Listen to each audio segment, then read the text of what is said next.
Pack your bags, Margaret. We don't need dead weight in our new mansion. My daughter-in-law, Chelsea, sneered as she hurled my late husband's ashes across the lawn.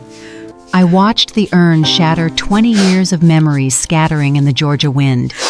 She thought winning my lottery ticket meant winning my life. What she didn't know was that I'd signed my name on the back, and in exactly 48 hours, her perfect world would crumble faster than she could say, jackpot. I smiled, picked up my suitcase, and walked away. Sometimes the best revenge is simply letting fools hang themselves with their own greed. If you're still with me, drop a comment telling me where you're watching from. Every word you leave helps this story reach someone who needs to hear it. And if this beginning grabbed you, hit that like button. Trust me, you won't believe where this goes. I'm Margaret Hartley, 67 years old, widowed for 8 years. When Robert died from a sudden heart attack, he left me 2 things, this 3-bedroom colonial in Marietta, Georgia, and a promise I'd whispered at his bedside. Take care of Danny. He's all we have. I'd kept that promise. God knows I'd kept it. Maybe too well. It started on a February night that felt like the world was ending. Rain hammered against my windows like fists demanding entry. I was sitting in Robert's old recliner, the leather cracked and splitting, holding his favorite coffee mug. It still smelled like him somehow, that mixture of Old Spice and motor oil from his years at the garage. The doorbell rang 3 times, urgent and panicked. Danny stood on my porch soaking wet, his pregnant wife Chelsea beside him with mascara running down her face in black rivers. Behind them, 2 suitcases sat in puddles. Mom. That's all he said. Just Mom. His voice cracked like he was 12 again, telling me he'd wrecked his bike. I didn't ask questions. Didn't need to. I could see everything in his hollow eyes, the shame, the desperation, the fear of a man who'd failed and had nowhere left to turn. Come inside, both of you. Chelsea pushed past me, first dripping water onto my clean floors, already scanning my home like she was calculating its value. She was 26 then, beautiful in that sharp-edged way that makes you nervous, all cheekbones and cold eyes. Danny followed, mumbling apologies. The landlord changed the locks. My company went under. Severance didn't come through. We can't afford anything right now, not with the baby coming. He couldn't look at me when he said it. I put my hand on his wet shoulder. This is your home too, Danny. Always has been. Always will be. That night, I gave them the master bedroom, the one with the bay windows and the morning sun Robert loved. The light's better for the baby, I told Chelsea. She barely thanked me, just nodded like accepting charity from a queen. I moved upstairs to the small guest room, told myself it was temporary. Few months tops, just until they got back on their feet. That was 8 years ago. 8 years of slowly disappearing in my own house. 8 years of becoming a ghost in rooms I'd painted, floors I'd chosen, walls that held my entire history. But I'm getting ahead of myself. Let me take you through how a mother's unconditional love becomes a daughter-in-law's hunting ground. The first year wasn't terrible. Chelsea was pregnant, emotional, scared. I made allowances. When she snapped at me for cooking fish because the smell made her nauseous, I apologized and switched to chicken. When she cried because Danny worked late, I sat with her, made her tea, rubbed her swollen feet. I was there when little Emma was born, cutting that umbilical cord in the delivery room, while Danny passed out in the corner. Chelsea gripped my hand so hard, she left bruises. "Thank you, Margaret," she gasped. "Thank you." Oh, I thought we turned a corner. I was wrong. After Emma came, Chelsea decided she needed to be a stay-at-home mom. "It's what's best for the baby," she insisted. Danny agreed immediately. He always agreed with Chelsea. So I kept paying the property taxes, the insurance, the utilities. My teacher's pension wasn't much, $4,000 a month after deductions, but I stretched it. Skipped buying new clothes, cut coupons, ate less. I told myself it was temporary. They'd get stable, they'd contribute, they'd remember. When Emma was 2, Tyler was born. Another mouth to feed, more diapers, more expenses. Chelsea quit her part-time consulting gig. "I can't juggle 2 under 2, Margaret. Surely you understand." She said it like I was stupid for even questioning.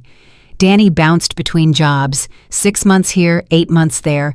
Some months he brought home $2,000, some months nothing. Chelsea handled the finances. I never asked where my money went. I just kept paying. By year 3, the suggestions started. Margaret, do you really need to keep all of Robert's things in the garage? We could use that space for the kids' bikes. Robert's tools, his workbench, the half-finished birdhouse he'd been making, all boxed up and hauled to the dump. Margaret, the kids need a playroom. Would you mind taking the attic room? It's quieter up there. More privacy for you. The attic, where we stored Christmas decorations and old tax returns. She wanted me in the attic. I moved. I told myself it was for the kids, for Emma and Tyler, who I loved like they were my own. The attic room had a slanted ceiling that made me duck when I walked. The window stuck. Winter nights I could see my breath. Summer days I baked like a potato, but I smiled and said it was fine. Year 4, the rules began. Margaret, please don't give the kids candy before dinner. It ruins their appetite. Even though I'd been giving Danny chocolate chips his whole childhood. Margaret, we're implementing a screen time schedule. No TV without asking me first. In my own house. Margaret, I've rearranged the kitchen.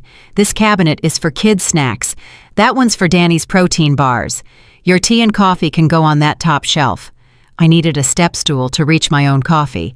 I bit my tongue, swallowed my pride, told myself it was about keeping peace, about being grateful I could still see my grandkids every day, about honoring Robert's dying wish to take care of our son. But the worst part, the part that still makes my chest tight when I think about it, was becoming Miss Margaret instead of Grandma. Chelsea started it when Emma turned 3. Sweetie, call her Miss Margaret. Grandma sounds so old-fashioned. Miss Margaret is classier, more respectful. She said it right in front of me, smiling like she'd done me a favor. Emma's little voice so innocent. Okay, Mommy. Hi, Miss Margaret. Something died in me that day. Some essential part of being a grandmother. I wanted to scream. Instead, I smiled and handed Emma a cookie. Year 5, I became the help. Margaret, can you watch the kids? I have a hair appointment. Margaret, can you fold this laundry? I'm swamped. Margaret, the kids need to be at soccer by 4. You'll take them, right? Never asking, always telling. I cooked every meal, did every dish, scrubbed every toilet, mopped every floor. All while Chelsea posted on Facebook about how hard being a stay-at-home mom was, how she never got a break, how exhausting her life was. I saw those posts on my old iPad, saw her friends commenting, "You're such a supermom," and "I don't know how you do it." I wanted to comment, "She doesn't. Her mother-in-law does while she gets weekly manicures." But I didn't. I just kept scrubbing. Danny saw it. I know he did. Sometimes I'd catch him watching as Chelsea ordered me around, and I'd see something flicker in his eyes. Shame, maybe. Guilt. But then Chelsea would call his name, and he'd turn away. He always turned away. Year 6, the cruelty became casual. "Oh, Margaret, you're wearing that dress again. Don't you have anything newer?" At a family barbecue in front of neighbors. Margaret made this casserole. It's a little dry, but it's the thought that counts, right? At Sunday dinner. "Miss Margaret, why is your room so messy?" Tyler asked once after Chelsea sent him up to ask me something. My room wasn't messy. It was tiny and crowded because Chelsea had borrowed half my furniture for her home office. I kept a journal during those years, small spiral notebook I hid under my mattress. Every night I'd write one line. Day 1, 8:47 of patience. Day 1, 8:48 of patience. Like I was serving a sentence. I guess I was. But I never stopped loving them. That was my fatal flaw, Robert would have said. I loved too much, forgave too quickly, believed too strongly that family meant something. Until last April. Until Emma's 10th birthday. Until Chelsea crossed a line so sharp it finally cut through my denial. Emma wanted a bicycle. Not just any bicycle, a specific one. Turquoise frame, white wicker basket, rainbow streamers. We'd seen it at the sporting goods store in March. Her face had lit up like Christmas morning. "Miss Margaret, if I had that bike, I'd never be late for school ever again. I could ride it every day. Please." I knew that bike cost $240. I knew that was almost everything left after I paid that month's electric bill, water bill, and property tax. I knew I'd have to skip groceries, eat peanut butter for weeks, give up my blood pressure medication refill until the next pension check. I bought it anyway. I saved for 3 weeks, skipped breakfast, ate 1 meal a day, took shorter showers to save on hot water, walked to the store instead of driving to save gas. Every penny counted, every sacrifice worthwhile. Because Emma's 10th birthday only happens once. Because I remembered being 10 wanting something so badly it hurt. Because I loved her. 3 days before her birthday, I walked to Sport Depot downtown. The kid working there, a sweet boy with curly hair and braces, helped me pick out the exact bike. I asked for special wrapping silver paper with little suns printed on it, white ribbon tied in a bow. When the April light hit that paper, it glowed. "This is real special," the kid said as he loaded it in my cart. "Lucky granddaughter." "Lucky grandmother," I corrected him. I hid the bike in our detached garage under a paint-stained tarp. Couldn't sleep that night picturing Emma's face when she saw it. Robert would have loved this moment. He always said, the smallest gifts create the biggest memories. Birthday morning, I woke up at 5, made heart-shaped pancakes with strawberries and whipped cream, hung pink balloons from the kitchen light fixture, put fresh daisies in a mason jar on the table. The house smelled like vanilla and hope. Emma thundered down the stairs at 6:30, blonde braids flying. "It's my birthday, Miss Margaret, you remembered." I hugged her tight, breathing in her kid shampoo smell. "Of course, sweetheart, I have a surprise for you." Chelsea appeared in the doorway, wearing silk pajamas that cost more than my monthly medication. Hair perfect, even first thing in the morning. She looked at my decorations and frowned. "Margaret, what's all this?" We discussed keeping birthdays low-key this year, teaching Emma about financial responsibility, remember? I kept my voice gentle. "It's just pancakes." "Chelsea, didn't cost hardly anything." She opened the fridge, poured organic orange juice into a crystal glass, turned back to me with that smile, the one that never reached her eyes. "And gifts. Please tell me you didn't go overboard." Danny and I agreed. "Small practical gifts only. We want Emma to understand money doesn't grow on trees." "Don't worry, it's just something small, nothing extravagant." But I saw her eyes narrow. She knew I was lying. Chelsea always knew. That afternoon, Danny brought the kids home from the park. Emma ran ahead, Tyler trailing behind. I grabbed the garage key from the hook by the back door. "Emma, honey, come here. Miss Margaret has something for you." She skipped over grass-stained knees, face flushed from playing. I pulled back the tarp like revealing a magic trick. The turquoise bicycle gleamed in the afternoon sun, rainbow streamers dancing in the breeze. Emma screamed, actually screamed with joy. "Oh my gosh! Oh my gosh! Is it really mine? Miss Margaret, is it really mine?"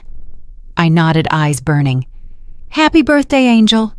She threw her arms around my waist, squeezing so hard I couldn't breathe, tears on her face mixing with grass stains and pure happiness. My heart felt so full it might burst. Then Chelsea's voice cut through the moment like a knife through silk. "What the hell is this?" She stood in the garage doorway blocking the sun, arms crossed, face twisted with rage. "I told you," she said slowly, each word sharp. "I specifically told you. No expensive gifts." I kept my voice steady. "It's just a bicycle, Chelsea. She's wanted it all year." "That's not the point." She stepped closer, heels clicking on concrete. "The point is, you deliberately went against what Danny and I decided. You undermined our parenting, again." Danny appeared behind her, looking like he wanted to disappear. "Chelsea, maybe we should talk about this inside." "No." She pointed at the bike. "This is exactly the problem with you, Margaret. You think you can buy their love. You think throwing money around makes you the hero. Well, newsflash, you're not their mother. I am." Emma still clung to me, her joy evaporating. "Mommy, please. I'll take such good care of it. I promise." Chelsea crouched down, voice suddenly sweet. "Sweetie, it's not about taking care of it. It's about learning that we can't always get what we want. Miss Margaret is going to return that bike, and then you'll understand why grown-ups have to make smart choices." "No!" Emma burst into tears, real heartbroken sobs. I held her tighter. "Chelsea, that's enough. If you want to teach a lesson, use your own money. Don't destroy her happiness to prove a point." Chelsea stood face flushed red, pulled out her phone. "Return it by tomorrow or I'll do it myself. I'm not joking, Margaret." I looked at Danny, waited for him to step up, to protect his daughter's joy, to defend his mother. He opened his mouth, closed it, looked at his shoes. "Chelsea's right, Mom," he finally mumbled. "We need to be consistent with discipline." Something inside me, something I'd been holding together with spit and prayer for 8 years, finally cracked. That evening I walked that bicycle back to Sport Depot. Rain started falling, cold April rain that soaked through my jacket. The streamers got wet colors bleeding. The bow came untied. Each step felt like carrying a coffin. The kid with braces looked confused when I came in. "Something wrong with it, ma'am?" "No, it's perfect. Just changed my mind." He processed the return, handed me the cash. I folded it into my wallet, tucked the receipt behind my driver's license. When I left, thunder rolled across the sky. Back home, the house was dark except for the TV flickering in the living room. No birthday cake, no candles, no celebration. Just Chelsea scrolling on her phone and Danny pretending to watch basketball. I'd set out a small vanilla cake that morning, homemade with cream cheese frosting. Waited all evening. Nobody touched it. At 9 o'clock, I cut myself a slice, lit a single candle, and sang happy birthday to an empty kitchen. Later, I found the card I'd written tucked behind the microwave. "Happy 10th birthday, Emma. You make Miss Margaret's life brighter every day. Love always." Chelsea must have hidden it. That night in my attic room, I sat on my narrow bed and cried for the first time in years. Not quiet tears, big gasping sobs that shook my whole body.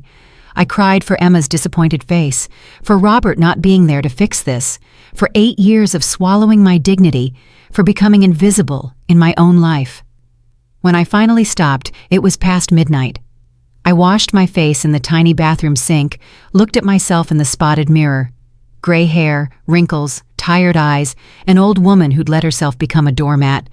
I needed air, needed to escape that suffocating attic. Threw on my coat and walked to the 24-hour convenience store 6 blocks away. The night was cold, stars hidden behind clouds. My breath made little ghosts in the air. I walked past houses with lights on, families I'd never know, lives I'd never touch. For the first time in years, I felt completely alone. The store was nearly empty. Just me and Mr. Kowalski, the old Polish man who'd run it for 30 years. He smiled when I walked in. "Cold night, Mrs. Hartley? Coffee." I shook my head. My eyes landed on the lottery counter, dusty and forgotten. A small handwritten sign, Mega Millions jackpot, 85 million, drawing tomorrow night. $85 million. The number felt absurd, impossible. A fairy tale for people who still believed in happy endings. "1 ticket," I heard myself say. Mr. Kowalski looked surprised. "You never play, Mrs. Hartley." "Tonight I do." He handed me the slip. I filled in the numbers without thinking. 10, 14, 21, 25, 30, 41, 47. Robert's birthday, my birthday, Danny's birthday, Emma's birthday, Tyler's birthday, our wedding anniversary, the day Robert died. Numbers that meant something. Numbers that held my whole life. At the counter, I pulled out a pen. Mr. Kowalski watched as I signed the back in careful cursive. Margaret Ann Hartley. "Why'd you sign it?" he asked. I heard Robert's voice in my head clear as if he was standing beside me. "Always sign your name, Maggie. People can forget faces, forget promises, forget everything. But a signature, that's forever. That's proof you existed." "Old habit," I told Mr. Kowalski, paid my $2, took the ticket and the receipt. He handed them both back. "Good luck, Mrs. Hartley. You deserve some." I folded the ticket carefully, slipped it into my wallet beside Emma's birthday money, tucked the receipt in my coat pocket. Walking home, I looked up at the clearing sky. 1 star peeked through the clouds, bright and alone. I made a wish not for money, but for something simpler, a way out, a way forward, a way to stop feeling like I was drowning in my own life. Back home, I climbed the stairs to my attic room, didn't turn on the light, just sat by the window and watched the neighborhood sleep. I pulled out the lottery ticket, held it up to the moonlight. Those 7 numbers, random and meaningless to anyone else. Everything to me. I didn't expect to win. That's not why I bought it. I bought it because in that moment, standing in that convenience store, it was the only choice that felt like mine. The only thing in 8 years I'd done just for myself. I set the ticket on my nightstand, crawled into bed, listened to the house creak and settle. Downstairs, Chelsea's laugh drifted up. Danny's lower voice responding. The kids asleep. The world continuing like nothing had changed. But something had changed. Something small but significant. I'd signed my name. I'd claimed something as mine. I closed my eyes and whispered to Robert, I'm still here, still trying. Don't know how much longer I can do this, but I'm trying. The wind rattled my window. The star disappeared behind clouds, and somewhere in the universe, 7 numbers spun in a machine, waiting to either prove miracles exist or confirm that hope is just another word for foolishness. I fell asleep, not knowing that in 48 hours, those 7 numbers would detonate a bomb in my daughter-in-law's perfect life. That the ticket I'd signed, the receipt I'd saved, the careful way I'd followed Robert's old rule would become the difference between losing everything and taking back my life. Sometimes the smallest choices echo the loudest. Sometimes signing your name is the same as drawing a line in the sand. Sometimes you don't know you're fighting back until the war's already won. But I'm getting ahead of myself again. First came the morning that changed everything. The morning Chelsea's greed finally showed its true face. The morning I stopped being patient and started being dangerous. The morning I realized that love without boundaries is just another word for self-destruction. The next morning arrived like any other Wednesday in April. Margaret woke at 5:30, made coffee in the dark kitchen, started scrambling eggs for the kids. Her hands moved automatically, muscle memory from 8 years of the same routine. She hadn't thought about the lottery ticket since she'd fallen asleep. It sat on her nightstand upstairs, forgotten and unimportant. Danny came down first, tie already loosened, shirt wrinkled. He grabbed coffee without looking at her. "Morning, Mom." "Morning, sweetheart." He paused at the doorway, briefcase in hand. For a second, she thought he might apologize for yesterday, for the bike, for choosing Chelsea over his own mother. Instead, he just said, "Chelsea's got a headache. She'll be down later." Then he was gone. Door closing, car starting. Another day of avoiding conflict. Margaret flipped the eggs, heard little footsteps on the stairs. Tyler appeared first, 6 years old, with Danny's eyes and Chelsea's sharp chin. He climbed onto his chair without greeting her. "Where's Emma?" Margaret asked. "Still mad about the bike." Tyler shoveled eggs into his mouth. "She cried all night. Mommy gave her sleeping medicine." Margaret's chest tightened. Sleeping medicine for a 10-year-old's broken heart. She wanted to march upstairs and shake Chelsea awake, demand to know what kind of mother punishes joy. But she just nodded and poured Tyler more orange juice. Emma finally came down at 7:15, eyes swollen and red. She wouldn't look at Margaret, just sat and pushed food around her plate. "Not hungry, baby." Margaret tried to touch her hair, but Emma flinched away.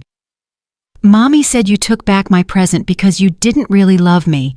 She said you were just pretending." The words hit like a physical blow. Margaret opened her mouth, but nothing came out. What could she say? That her mother was a liar, that would only make things worse.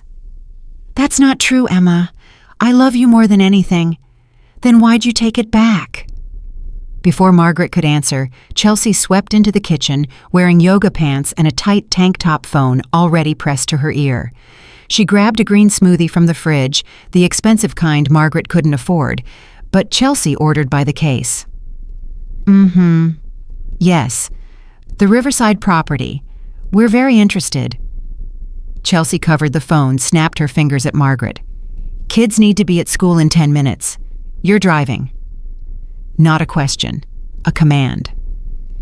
Margaret swallowed her anger, helped the kids gather backpacks, hustled them into her old Honda that burned oil and needed new brakes. In the rearview mirror, she watched Emma stare out the window, face blank with disappointment. At school drop-off, Emma ran toward her friends without saying goodbye. Tyler waved once, then followed his sister. Margaret sat in the parking lot for 5 minutes after they were gone, gripping the steering wheel, trying not to cry. Her phone buzzed. Text from Chelsea. "Pick up my dry cleaning. The ticket's on the kitchen counter. Don't forget this time." Margaret drove to the cleaners, to the grocery store, to the pharmacy for Chelsea's allergy medication. By the time she got home, it was nearly noon. The house was empty. Chelsea's SUV gone. A note on the counter in Chelsea's looping handwriting. Lunch with Rebecca. Be back by 3. Fold the laundry. Margaret set down the groceries and noticed something on the kitchen table. The lottery ticket. Her lottery ticket. The one she'd bought last night and left on her nightstand this morning. Her blood went cold. She picked it up with shaking hands. There was her signature on the back, clear as day. Margaret Ann Hartley. But the ticket was here downstairs out in the open when she'd left it upstairs in her private room. Chelsea had been in her room, going through her things, and now the ticket was here on the kitchen table like trash someone had found. Margaret's phone rang, making her jump. Unknown number. Hello, Mrs. Margaret Hartley. Yes? This is Diana Chen from the Georgia Lottery Commission. I'm calling regarding ticket number 78453921. Can you confirm you purchased this ticket at Kowalski's Minimart on April 16th at approximately 11:42 p.m.? Margaret's mouth went dry. I did. Why? A pause. Then Diana's voice came back careful and professional. Mrs. Hartley, I need you to stay calm. That ticket matches all 7 numbers from last night's drawing. You've won $85 million. The kitchen tilted. Margaret grabbed the counter to steady herself. That's impossible. It's not. I have your purchase receipt here, time-stamped and verified. The security footage from the store confirms you bought the ticket and signed it. Mrs. Hartley, you need to come to our office today to begin the claim process. Can you do that? I don't understand. I just bought it last night. The drawing was last night. Yes, ma'am. Wednesday night at 11 p.m. Your ticket is a perfect match. Now this is very important. Do you still have possession of the ticket? Margaret looked at the ticket in her hand, at her signature, at the numbers that spelled out her entire life. Yes, I have it. Good. Keep it secure. Don't tell anyone. Come to our downtown office at 2 p.m. today. Bring photo ID and the original receipt if you have it. Do you have the receipt? Margaret remembered putting it in her coat pocket, ran to the hall closet, dug through her jacket, found the small slip of paper, faded but legible. Yes, I have it. Perfect. Mrs. Hartley, I cannot stress this enough. Tell no one. Not family, not friends. We've had situations where family members try to claim tickets that don't belong to them. If anyone asks, you know nothing. Understand? I understand. See you at 2. The line went dead.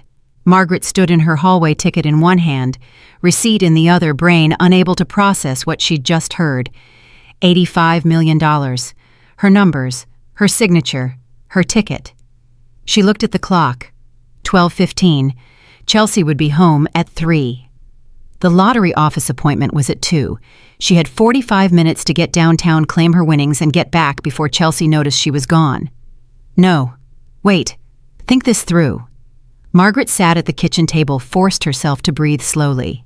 If she claimed the ticket now, there would be paperwork, media attention. Chelsea would find out immediately. And if Chelsea found out, she'd find a way to take it.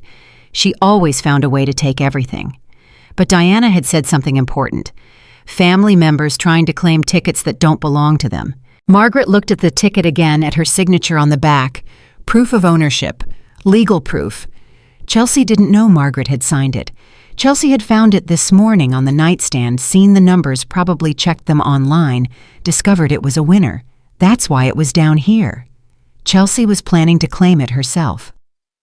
Margaret's hands steadied. A cold, clear focus settled over her. She took a photo of the ticket front and back showing her signature, took a photo of the receipt, emailed both to herself with the subject line, evidence. Then she carefully placed the ticket back exactly where Chelsea had left it on the kitchen table. She went upstairs to her attic room, packed a small bag, 2 changes of clothes, toiletries, the photo of Robert, her grandmother's wedding ring, the journal she'd kept for 8 years, everything that mattered that could fit in one bag. At 1:30, she heard Chelsea's SUV pull into the driveway. Margaret was in her room with the door cracked, watching through the gap. Chelsea burst through the front door, phone pressed to her ear, voice high with barely contained excitement. Mason, you need to come home right now. I'm serious, right now. Chelsea never called Danny by his first name unless she was furious or excited. I found something. No, I can't tell you on the phone. Just get here. She hung up, paced the living room like a caged animal, kept looking at the kitchen table where the ticket sat, picked up her phone again. Rebecca. You're not going to believe this. Remember how I told you Margaret's been acting weird? Well, I found a lottery ticket in her room this morning, just sitting there on her nightstand like trash. So I checked the numbers online and Rebecca, it won. It won everything. $85 million. She laughed high and sharp. I know. Can you imagine that senile old woman had no idea? She probably forgot she even bought it. Finders keepers, right? Danny and I are about to be set for life. Margaret's grip tightened on her bag strap. So that was Chelsea's play. Pretend Margaret forgot about the ticket. Claim she found it. Paint Margaret as too old and confused to manage money. Classic Chelsea. 20 minutes later, Danny's car screeched into the driveway. He ran inside, tie flying. What's the emergency, Chelsea? I was in the middle of a presentation. Chelsea grabbed his arm, dragged him to the kitchen table, pointed at the ticket like it was the Holy Grail. That. I found that in your mother's room. Danny picked it up, squinted at the numbers. Okay, so Mom plays the lottery. Since when is that an emergency? Since that ticket won $85 million last night. Danny's face went white. He looked at the ticket again, pulled out his phone, checked something. His hands started shaking. Oh my God, Chelsea, this is real. I know it's real, I've been telling you. She grabbed the ticket back. Your mother had no idea. She left it on her nightstand like garbage. I think she's losing it, Danny. Getting dementia or something. She probably doesn't even remember buying it. Danny ran his hands through his hair. We can't just take Mom's lottery ticket, Chelsea. We're not taking it. We're protecting it. Protecting her. What if she loses it? What if she gives it away? You know she's not good with money. She can barely manage her own pension. This is for her own good. I don't know. Chelsea softened her voice, put her hand on Danny's chest. Baby, think about what this means. We could pay off everything, buy a real house, give the kids everything they deserve. Your mom doesn't need $85 million. She's 67 years old. What's she going to do with it? We're young. We have our whole lives ahead of us. This ticket changes everything. She signed the back. Danny pointed at Margaret's signature. See, that's her name. Chelsea barely glanced at it. So, that doesn't prove anything. She could have signed it after she found it. Or maybe she signed it years ago and forgot. The point is, we found it. We're claiming it. For the family. Margaret heard every word from her hiding spot upstairs. Heard her son, her only child, the boy she'd raised and sacrificed, hesitate for maybe 10 seconds before saying, okay, what do we do? We go to the lottery office right now, tell them we found it in the house. That makes us the rightful owners. What about Mom? What about her Danny? She threw away her own granddaughter's birthday. She's been acting crazy for months. If anyone asks, we'll say she gave it to us. A gift. Who's going to question that? Danny looked at the ticket again. Margaret could see the exact moment he chose money over morality. His shoulders relaxed, his jaw set. You're right. We deserve this. We've been struggling for years. Mom would want us to have it. Chelsea kissed him hard. That's my man. Let's go get our money. They grabbed their coat's keys. Chelsea shoved the ticket in her purse. They headed for the door. Margaret came down the stairs. Going somewhere. They both jumped. Chelsea's face cycled through surprise guilt, then settled on defiance. Margaret, we didn't know you were home. Clearly. Margaret looked at Chelsea's purse where the ticket sat. That's mine. Chelsea laughed. I found this on the kitchen table. Finders keepers. You found it on my nightstand, in my room, after going through my personal belongings. Your nightstand is covered in junk, Margaret. I was cleaning. Being helpful. You should thank me. Margaret stepped closer. Give me the ticket, Chelsea. No. Chelsea clutched her purse tighter. This ticket could belong to anyone. Just because it was in this house doesn't make it yours. It has my signature on the back. Now Chelsea's eyes flickered with uncertainty for half a second. So what that could be forged? The lottery commission has my purchase receipt. Time-stamped, dated, verified by security camera. My name, my money, my ticket. Danny finally spoke up. Mom, we could split it. That's fair, right? We're family. Margaret looked at her son, really looked at him. Saw Robert's eyes, but none of his courage. Saw a man who'd been choosing wrong for so long he'd forgotten what right looked like. No, Danny, we're not splitting it. That ticket is mine. I bought it. I signed it. And I'm claiming it. Chelsea moved between them. Over my dead body. You think after everything we've done for you, you can just take this and leave us with nothing. We've supported you for 8 years, Margaret. Fed you, housed you. This is payment for all of that. Supported me. Margaret's voice rose for the first time in years. I've paid every bill in this house for 8 years, every utility, every tax, every insurance payment. This house is in my name, Chelsea. The deed, the mortgage that's been paid off for 20 years, everything. You've lived off me, not the other way around. That's a lie. But Chelsea's voice wavered. It's not, and you know it. My pension pays for everything. You want to talk about support? How much have you contributed? How many bills have you paid? How many times have you even said thank you? Danny stepped forward. Mom, you're getting upset. Maybe you should sit down. Have some water. We can talk about this calmly. Don't you dare patronize me, Daniel Robert Hartley. I'm not senile. I'm not confused. I'm not weak. I'm done. Margaret walked to the door, opened it wide. Get out, both of you. Chelsea laughed again, shrill and disbelieving. Get out! This is our home. This is my home, my house, my name on the deed, and you have exactly 1 hour to pack your things and leave. You can't do that. We have rights. We have children here. You have no rights. You're guests who've overstayed by about 7 years. Pack your things or I'll have the sheriff do it for you. Danny looked panicked. Mom, we can't just leave. We don't have anywhere to go. What about Emma and Tyler? You should have thought about that before you tried to steal from me. Margaret's voice was ice. Before you let your wife turn my home into a prison. Before you chose her over your own mother again and again and again. We weren't stealing. We were protecting family assets. You were committing fraud. And if you walk out that door with my ticket, I will prosecute. I will press charges, and I will win, because I have receipts, signatures, and security footage. What do you have? Greed and entitlement. Chelsea pulled Danny toward the door. Come on, she's bluffing. She won't do anything. She never does. Margaret pulled out her phone. Sheriff's office. Yes, I'd like to report a theft in progress. Wait. Danny grabbed Chelsea's arm. Give her the ticket. Are you insane? This is $85 million. It's theft. Mom's right. She can prove it's hers. Chelsea will go to jail. She won't press charges. She loves you too much. She's weak. Margaret spoke into the phone. Yes, I'll hold. Danny yanked the purse from Chelsea's hands, pulled out the ticket, thrust it at Margaret. Here, take it. We're sorry. We made a mistake. Margaret took the ticket, held it up to the light, verified it was real. Then she hung up the phone. You have 1 hour. After that, I'm changing the locks. Chelsea's face transformed into something ugly and desperate. You'll regret this, you bitter old bitch.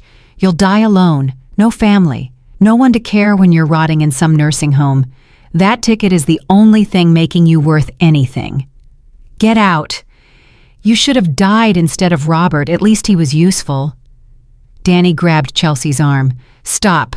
Let's go. Now. But Chelsea wasn't done. She stepped close to Margaret, voice dropping to a vicious whisper. I'll destroy you. I'll tell everyone you're losing your mind. I'll get doctors to declare you incompetent. I'll take custody of those kids, and you'll never see them again.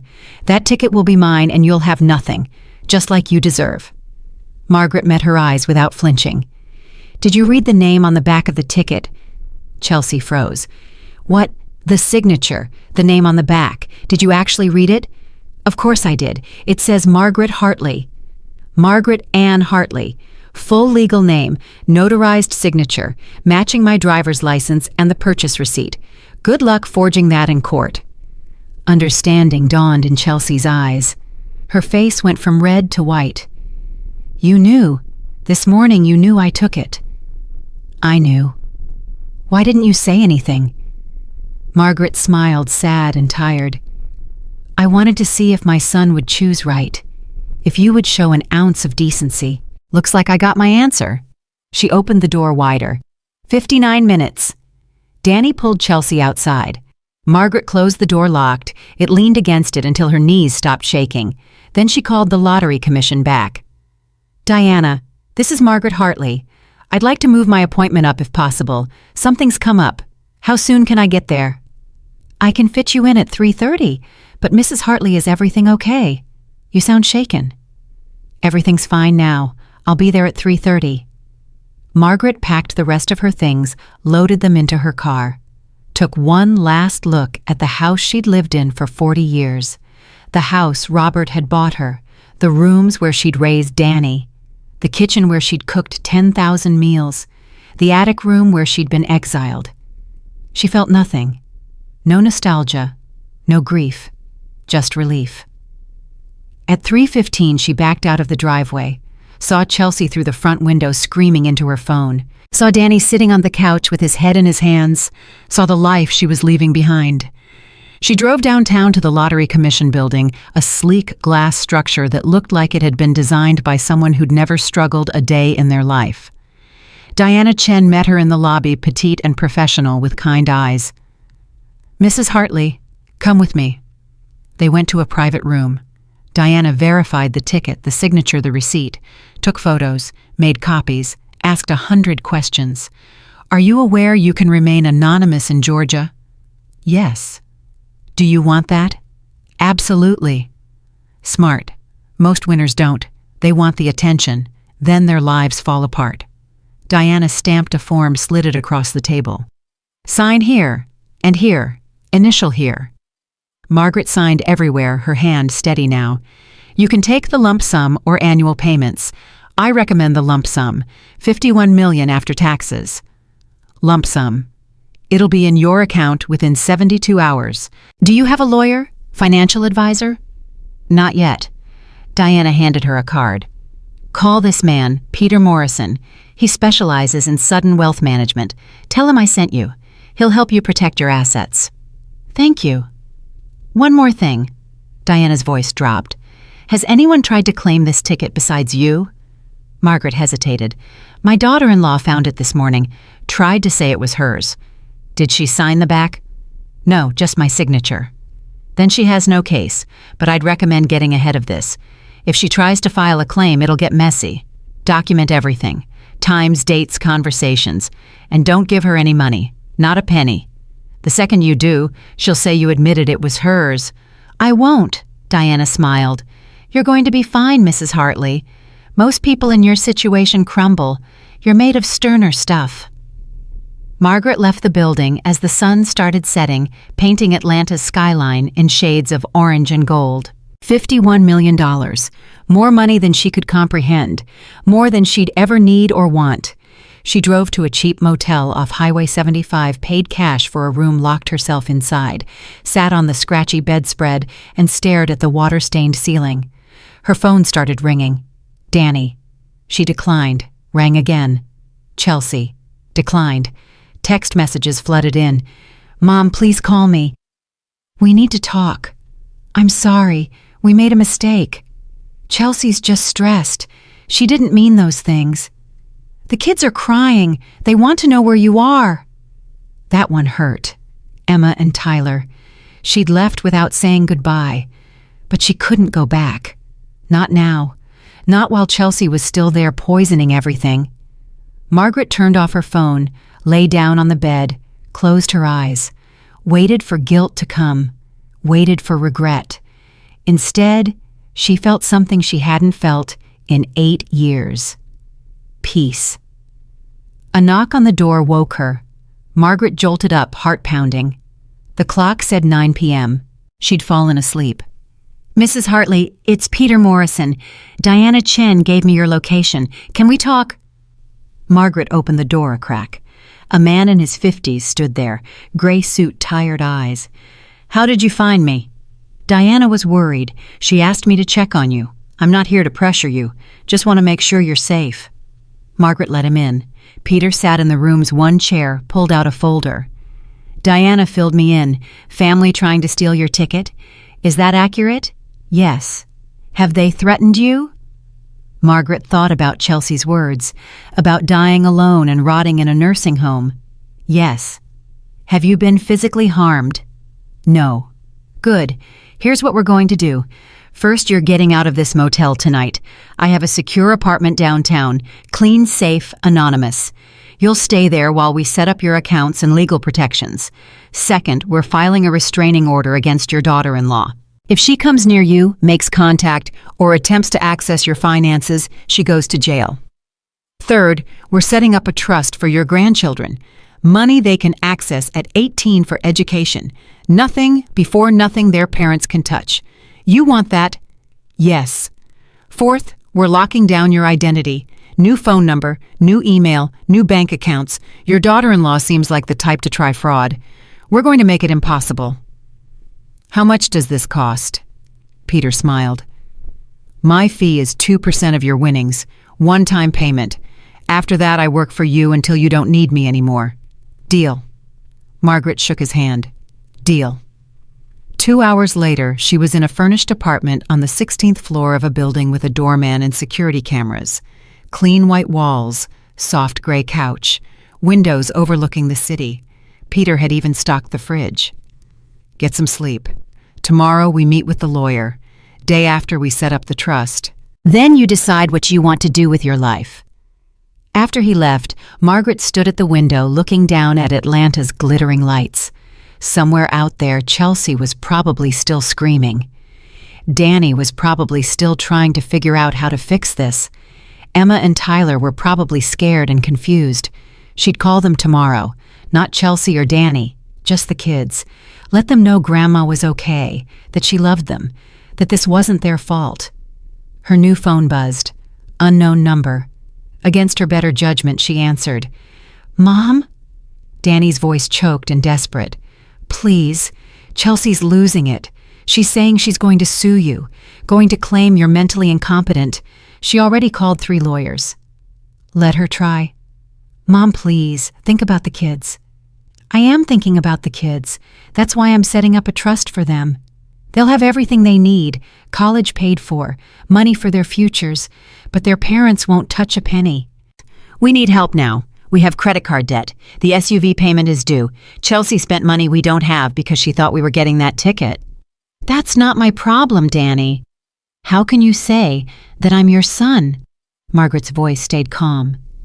And for 8 years, I supported you, fed you, housed you, paid every bill while you sat back and let Chelsea turn my life into hell. I'm done, Danny. I love you, but I'm done. She wants to have you declared senile. Put you in a home, take control of your money. She can try. The Lottery Commission verified my competency. I have lawyers now, real lawyers. If she comes at me, she'll lose everything. Silence on the line. Then Danny's voice, small and broken. I'm sorry, Mom, for all of it. Chelsea was right about one thing. I'm weak. I've always been weak. Yes, you have. Can you forgive me? Margaret looked out at the city at the lights stretching to the horizon. Maybe someday, but not today. Today I need space, time, distance from people who see me as a bank account instead of a human being. What do I tell the kids? Tell them Grandma loves them, that this isn't about them, and that when things calm down, when you and Chelsea figure out your mess, I'll be there for Emma and Tyler, just them, not you, not Chelsea, the kids. She hung up before he could respond, turned off the phone, sat in the dark apartment, letting the silence wrap around her like a blanket. $85 million. A lottery ticket. 7 numbers that meant everything. A signature that saved her life. Margaret pulled out her journal, opened to a fresh page, wrote one line. Day 1 of freedom. 3 days passed in the secure apartment before Chelsea made her first real move. Margaret had just finished meeting with Peter's recommended attorney, a sharp woman named Victoria Reese, who specialized in elder abuse cases when her new phone rang. Peter's number. We have a problem. Your daughter-in-law filed a petition this morning. She's claiming you're mentally incompetent and requesting emergency guardianship. The hearing is set for next Tuesday. Margaret sat down slowly. That was fast. She hired Marcus Webb. He's expensive and aggressive, specializes in contested estates. She's not playing around. What do? We fight back. Victoria's already drafting our response. But Margaret, I need to ask you something. Is there any truth to Chelsea's claims? Any medical issues? Memory problems? Anything she could twist? I'm 67. I take blood pressure medication. That's it. Good. We're scheduling a full cognitive evaluation with Dr. Sarah Brennan. She's the best neuropsychologist in Atlanta. If she clears you, Chelsea's case falls apart. When? Tomorrow morning, 9 a.m. Can you do that? Yes. After Peter hung up, Margaret stood at the window watching traffic crawl below. Chelsea was scared. Desperate people did desperate things. This was just beginning. That night, Danny called the apartment phone, a number Peter said was unlisted and secure.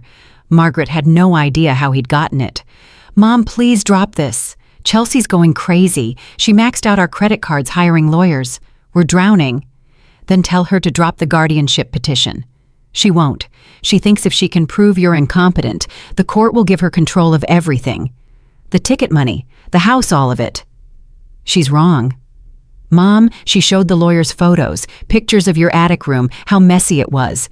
The notebook where you wrote "Day of Patience" over and over. She's saying it proves you're obsessive-compulsive, mentally unstable. Margaret's jaw tightened. That room was messy because Chelsea took half my furniture. The notebook was me coping with abuse. Any decent therapist would confirm that. I know. I told her this is insane, but she won't listen. She spent $15,000 we don't have on legal fees already. Not my problem. The kids keep asking where you are. Emma cries every night. Tyler thinks you don't love him anymore. That hurt. Margaret closed her eyes. Put Emma on the phone. She's asleep. It's almost 10. Tomorrow, then. I want to talk to both kids. Not you, not Chelsea. Just Emma and Tyler. Chelsea won't allow it.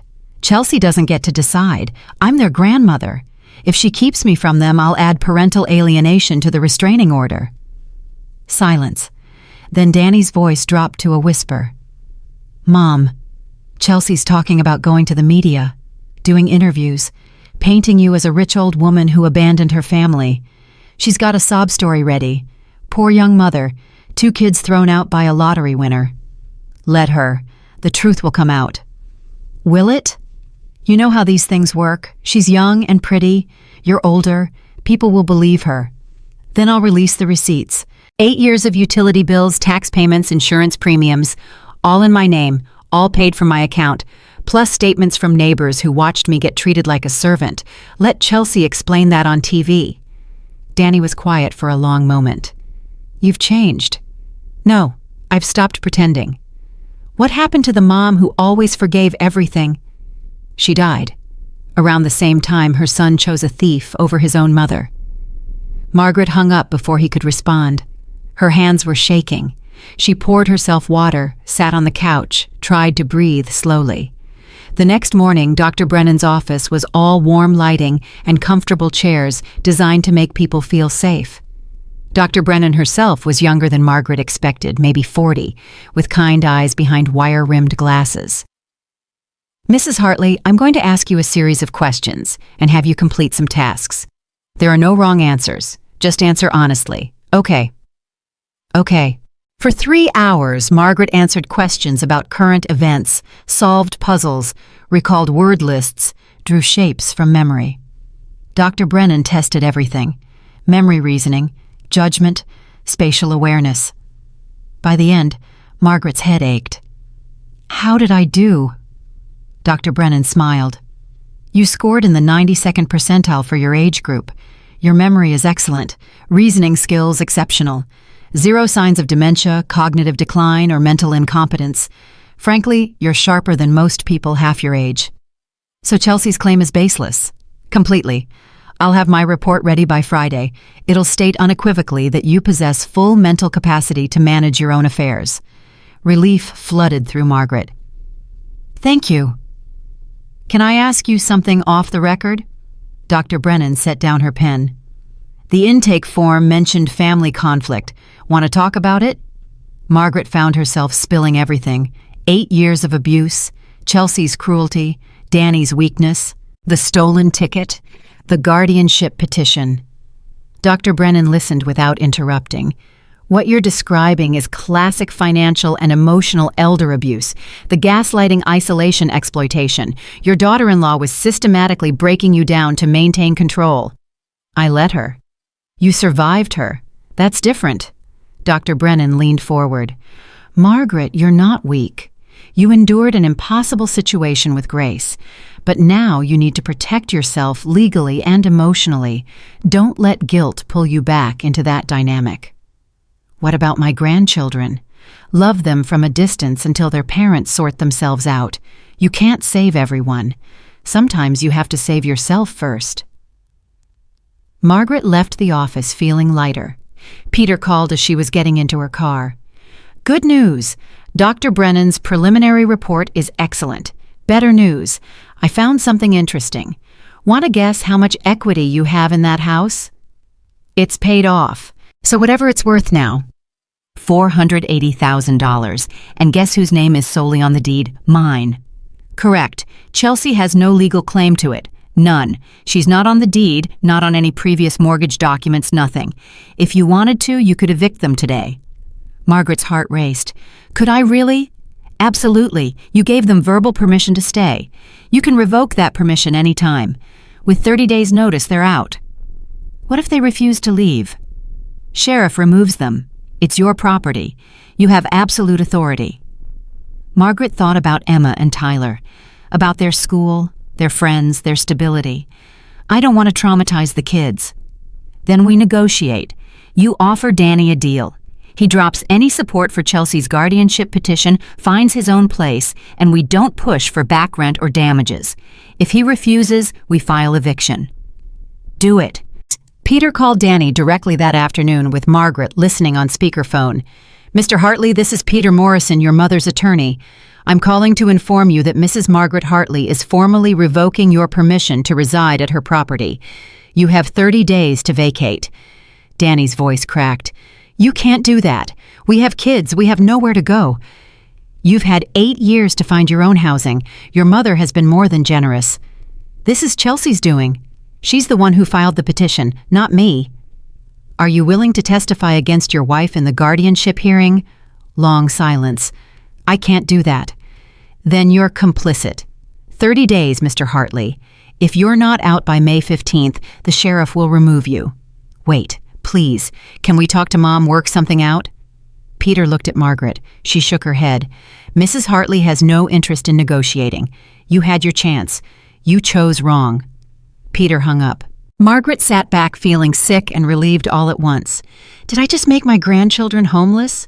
No, you set a boundary. Danny's an adult. He'll figure it out. That evening, Margaret's new phone buzzed with a text from an unknown number.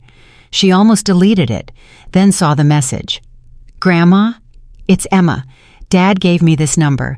Please call me. I miss you. Margaret's eyes filled. She dialed immediately. Emma. Grandma. Emma's voice dissolved into sobs. Where are you? Why did you leave? Did I do something wrong? No, baby. No, you didn't do anything wrong. None of this is your fault. Mom says you don't love us anymore, that you got rich and forgot about us. That's not true, Emma.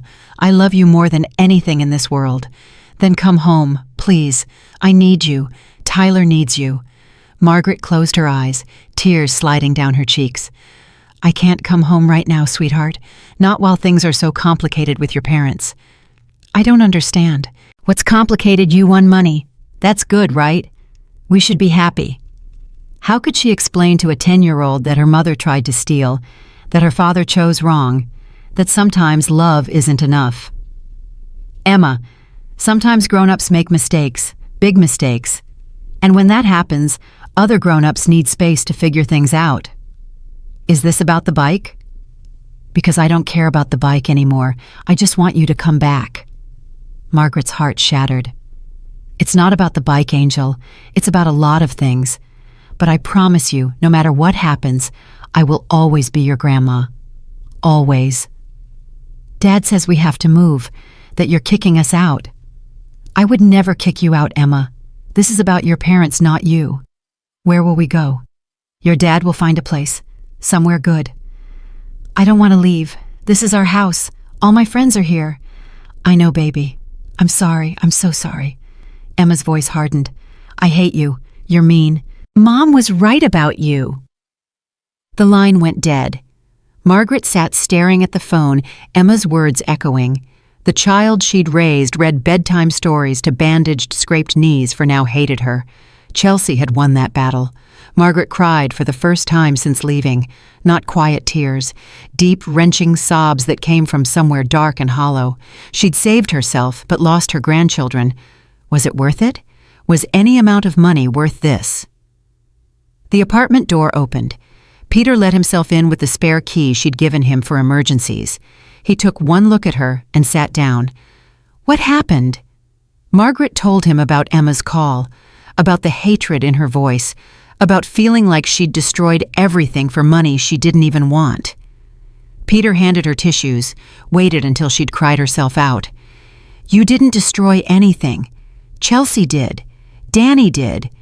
You're just the one who finally said no. Emma hates me. Emma's 10. She's being manipulated by her mother. Give her time. When she's older, she'll understand. What if she doesn't? Then you'll survive that too. Margaret, you can't set yourself on fire to keep other people warm. You did that for 8 years. Look where it got you. He was right. Margaret knew he was right. But knowing didn't stop the pain. Tuesday morning arrived with gray skies and rain. The guardianship hearing was scheduled for 10 a.m. at the Fulton County Courthouse.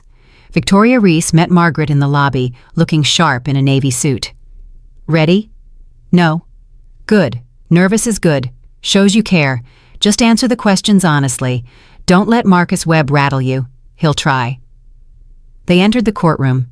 Chelsea sat at the plaintiff's table with her lawyer Marcus Webb, a silver-haired man in an expensive suit. Danny sat in the gallery behind them, looking miserable. When Margaret walked in, Chelsea's eyes narrowed with pure venom.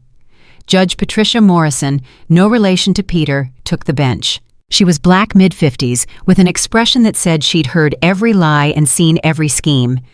We're here for an emergency guardianship petition. Ms. Webb, you're opening. Marcus stood, buttoned his jacket. Your Honor, we're here because Margaret Hartley, a 67-year-old woman, recently came into $85 million through lottery winnings. In the days following this windfall, Mrs. Hartley has exhibited erratic behavior, made irrational decisions, and cut off contact with her family, including 2 minor grandchildren who depend on her. What evidence do you have of incompetence? We have photographs of her living conditions showing hoarding tendencies, a journal with repetitive obsessive writing, medical records indicating she takes psychotropic medications. Victoria stood. Objection! Mrs. Hartley takes blood pressure medication. That's not psychotropic. Sustained. Mr. Webb, stick to facts. Marcus continued. Mrs. Hartley abandoned her family without warning, evicted her own son and grandchildren, refused all contact. These are not the actions of a rational person managing sudden wealth responsibly. Judge Morrison turned to Victoria. Response. Your Honor, Mrs. Hartley underwent comprehensive cognitive evaluation by Dr. Sarah Brennan 2 days ago. The results show 0 impairment. She scored in the 92nd percentile for her age group. Dr. Brennan will testify that Mrs. Hartley possesses full mental capacity. I'd like to hear from Mrs. Hartley directly. The judge looked at Margaret. Ma'am, can you explain why you left your home? Margaret stood, legs shaking. Your Honor, I didn't abandon anyone. I removed myself from an abusive situation. Abusive how? For 8 years I supported my son and his family financially. I paid every bill while they contributed nothing. My daughter-in-law treated me like hired help. She moved me to an attic room, restricted my access to my own kitchen, and verbally berated me constantly. Do you have proof of this? Victoria handed the judge a folder. Financial records showing Mrs. Hartley paid all household expenses for 8 years. Affidavits from neighbors describing the treatment they witnessed. Photos of the attic room where she was forced to live. Judge Morrison flipped through the documents, her expression darkening. And the lottery ticket? I bought it myself. Signed it myself. My daughter-in-law found it on my nightstand, claimed it was hers, and attempted to fraudulently claim the winnings. Chelsea shot to her feet. That's a lie. Sit down, Ms. Carter. Judge Morrison's voice was ice. You'll get your turn. Marcus tried to redirect. Your Honor, even if Mrs. Hartley was mistreated, that doesn't explain cutting off her grandchildren. Children who've lived with her their entire lives. Margaret's voice broke. I didn't want to cut them off. I called my granddaughter 3 days ago. She told me she hated me because her mother convinced her I'm the villain. I'm protecting myself while her parents sort out their lives. Have you made any provisions for the children's welfare? Yes, Your Honor. I've established an educational trust. Both grandchildren will have full college funding and money for their futures. Their parents cannot access it. The children's needs are met. Judge Morrison made notes. Ms. Carter, I'd like to hear from you. Chelsea stood, dabbing her eyes with a tissue. Your Honor, I'm just trying to protect my family. Margaret won all this money and immediately turned cruel. She threw us out. She won't talk to us. The children are devastated. I'm worried she's being manipulated by people who want her money. Do you have evidence of manipulation? She hired expensive lawyers immediately. Someone must be controlling her. Victoria stood. Your Honor, Mrs. Hartley hired attorneys because her daughter-in-law attempted theft and is now trying to take guardianship. That's not manipulation. That's self-protection. Ms. Carter, did you attempt to claim Mrs. Hartley's lottery ticket? Chelsea hesitated too long. I found it. I thought it was abandoned. Did the ticket have Mrs. Hartley's signature on it? Yes, but I thought she'd forgotten. So you decided to claim it anyway.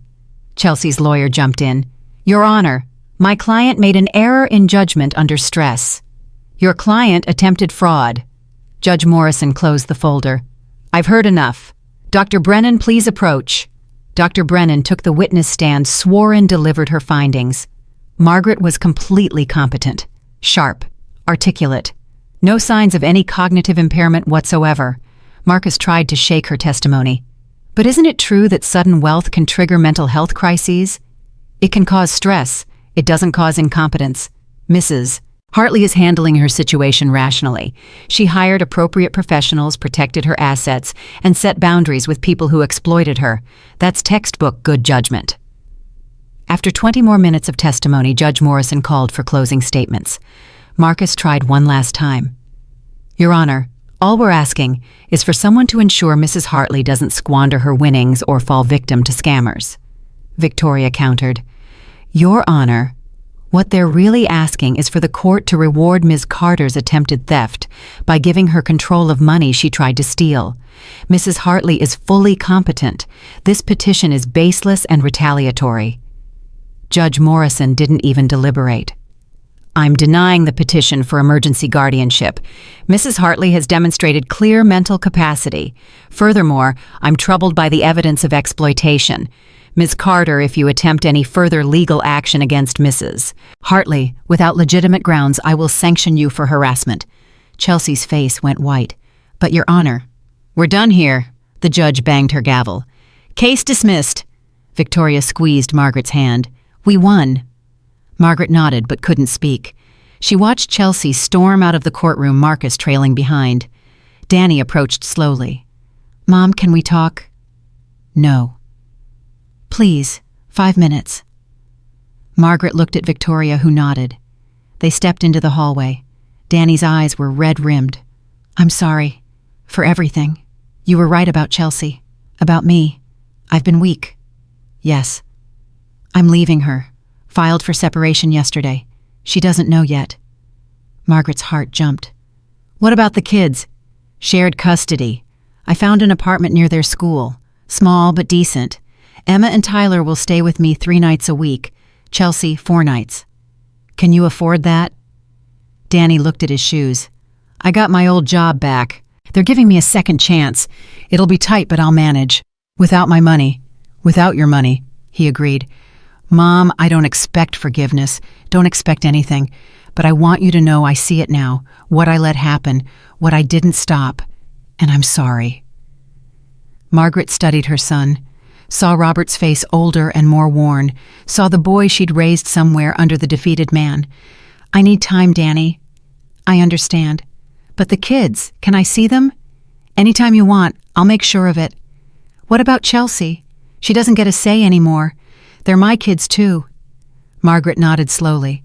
Okay, tell Emma and Tyler I love them, that Grandma will call soon. I will. Danny turned to leave, stopped. The house. I know you want us out. We'll be gone by the deadline. Keep it. Danny spun around. What? Keep the house. I'll sign it over to you, for the kids, so they don't have to move again. Mom, I can't accept that. You're not accepting anything. I'm giving it to my grandchildren. You're just the custodian. The deed will go in a trust for Emma and Tyler. When they're adults, it's theirs. You can live there as long as you're a good father. The second you're not, the trust revokes your access. Danny's eyes filled. Why would you do that? Because despite everything, you're still my son, and they're still my grandchildren, and I won't let your mistakes destroy their childhood. Thank you. God, Mom, thank you. Don't thank me. Prove you deserve it. Margaret walked away before she could change her mind. Victoria was waiting by the elevator. That was generous. Or stupid. No, it was love with boundaries. That's the hardest kind. They rode down in silence. Outside, rain had stopped. Sunlight broke through clouds, painting the wet street gold. Margaret's phone buzzed. Peter's number. The money's in your account. All 51 million. You're officially a multimillionaire. Margaret looked at the sky, thought about Robert, about 8 years of patience, about a lottery ticket that saved her life. Peter, I need you to do something. Name it. Set up a foundation, the Robert Hartley Fund for Elder Advocacy. I want to help other people stuck in situations like mine. How much are you allocating? 5 million to start. That's generous. It's necessary. Margaret started walking toward her car. And Peter, I want to buy a house, small, near the water, somewhere quiet. I'll find options. Thank you.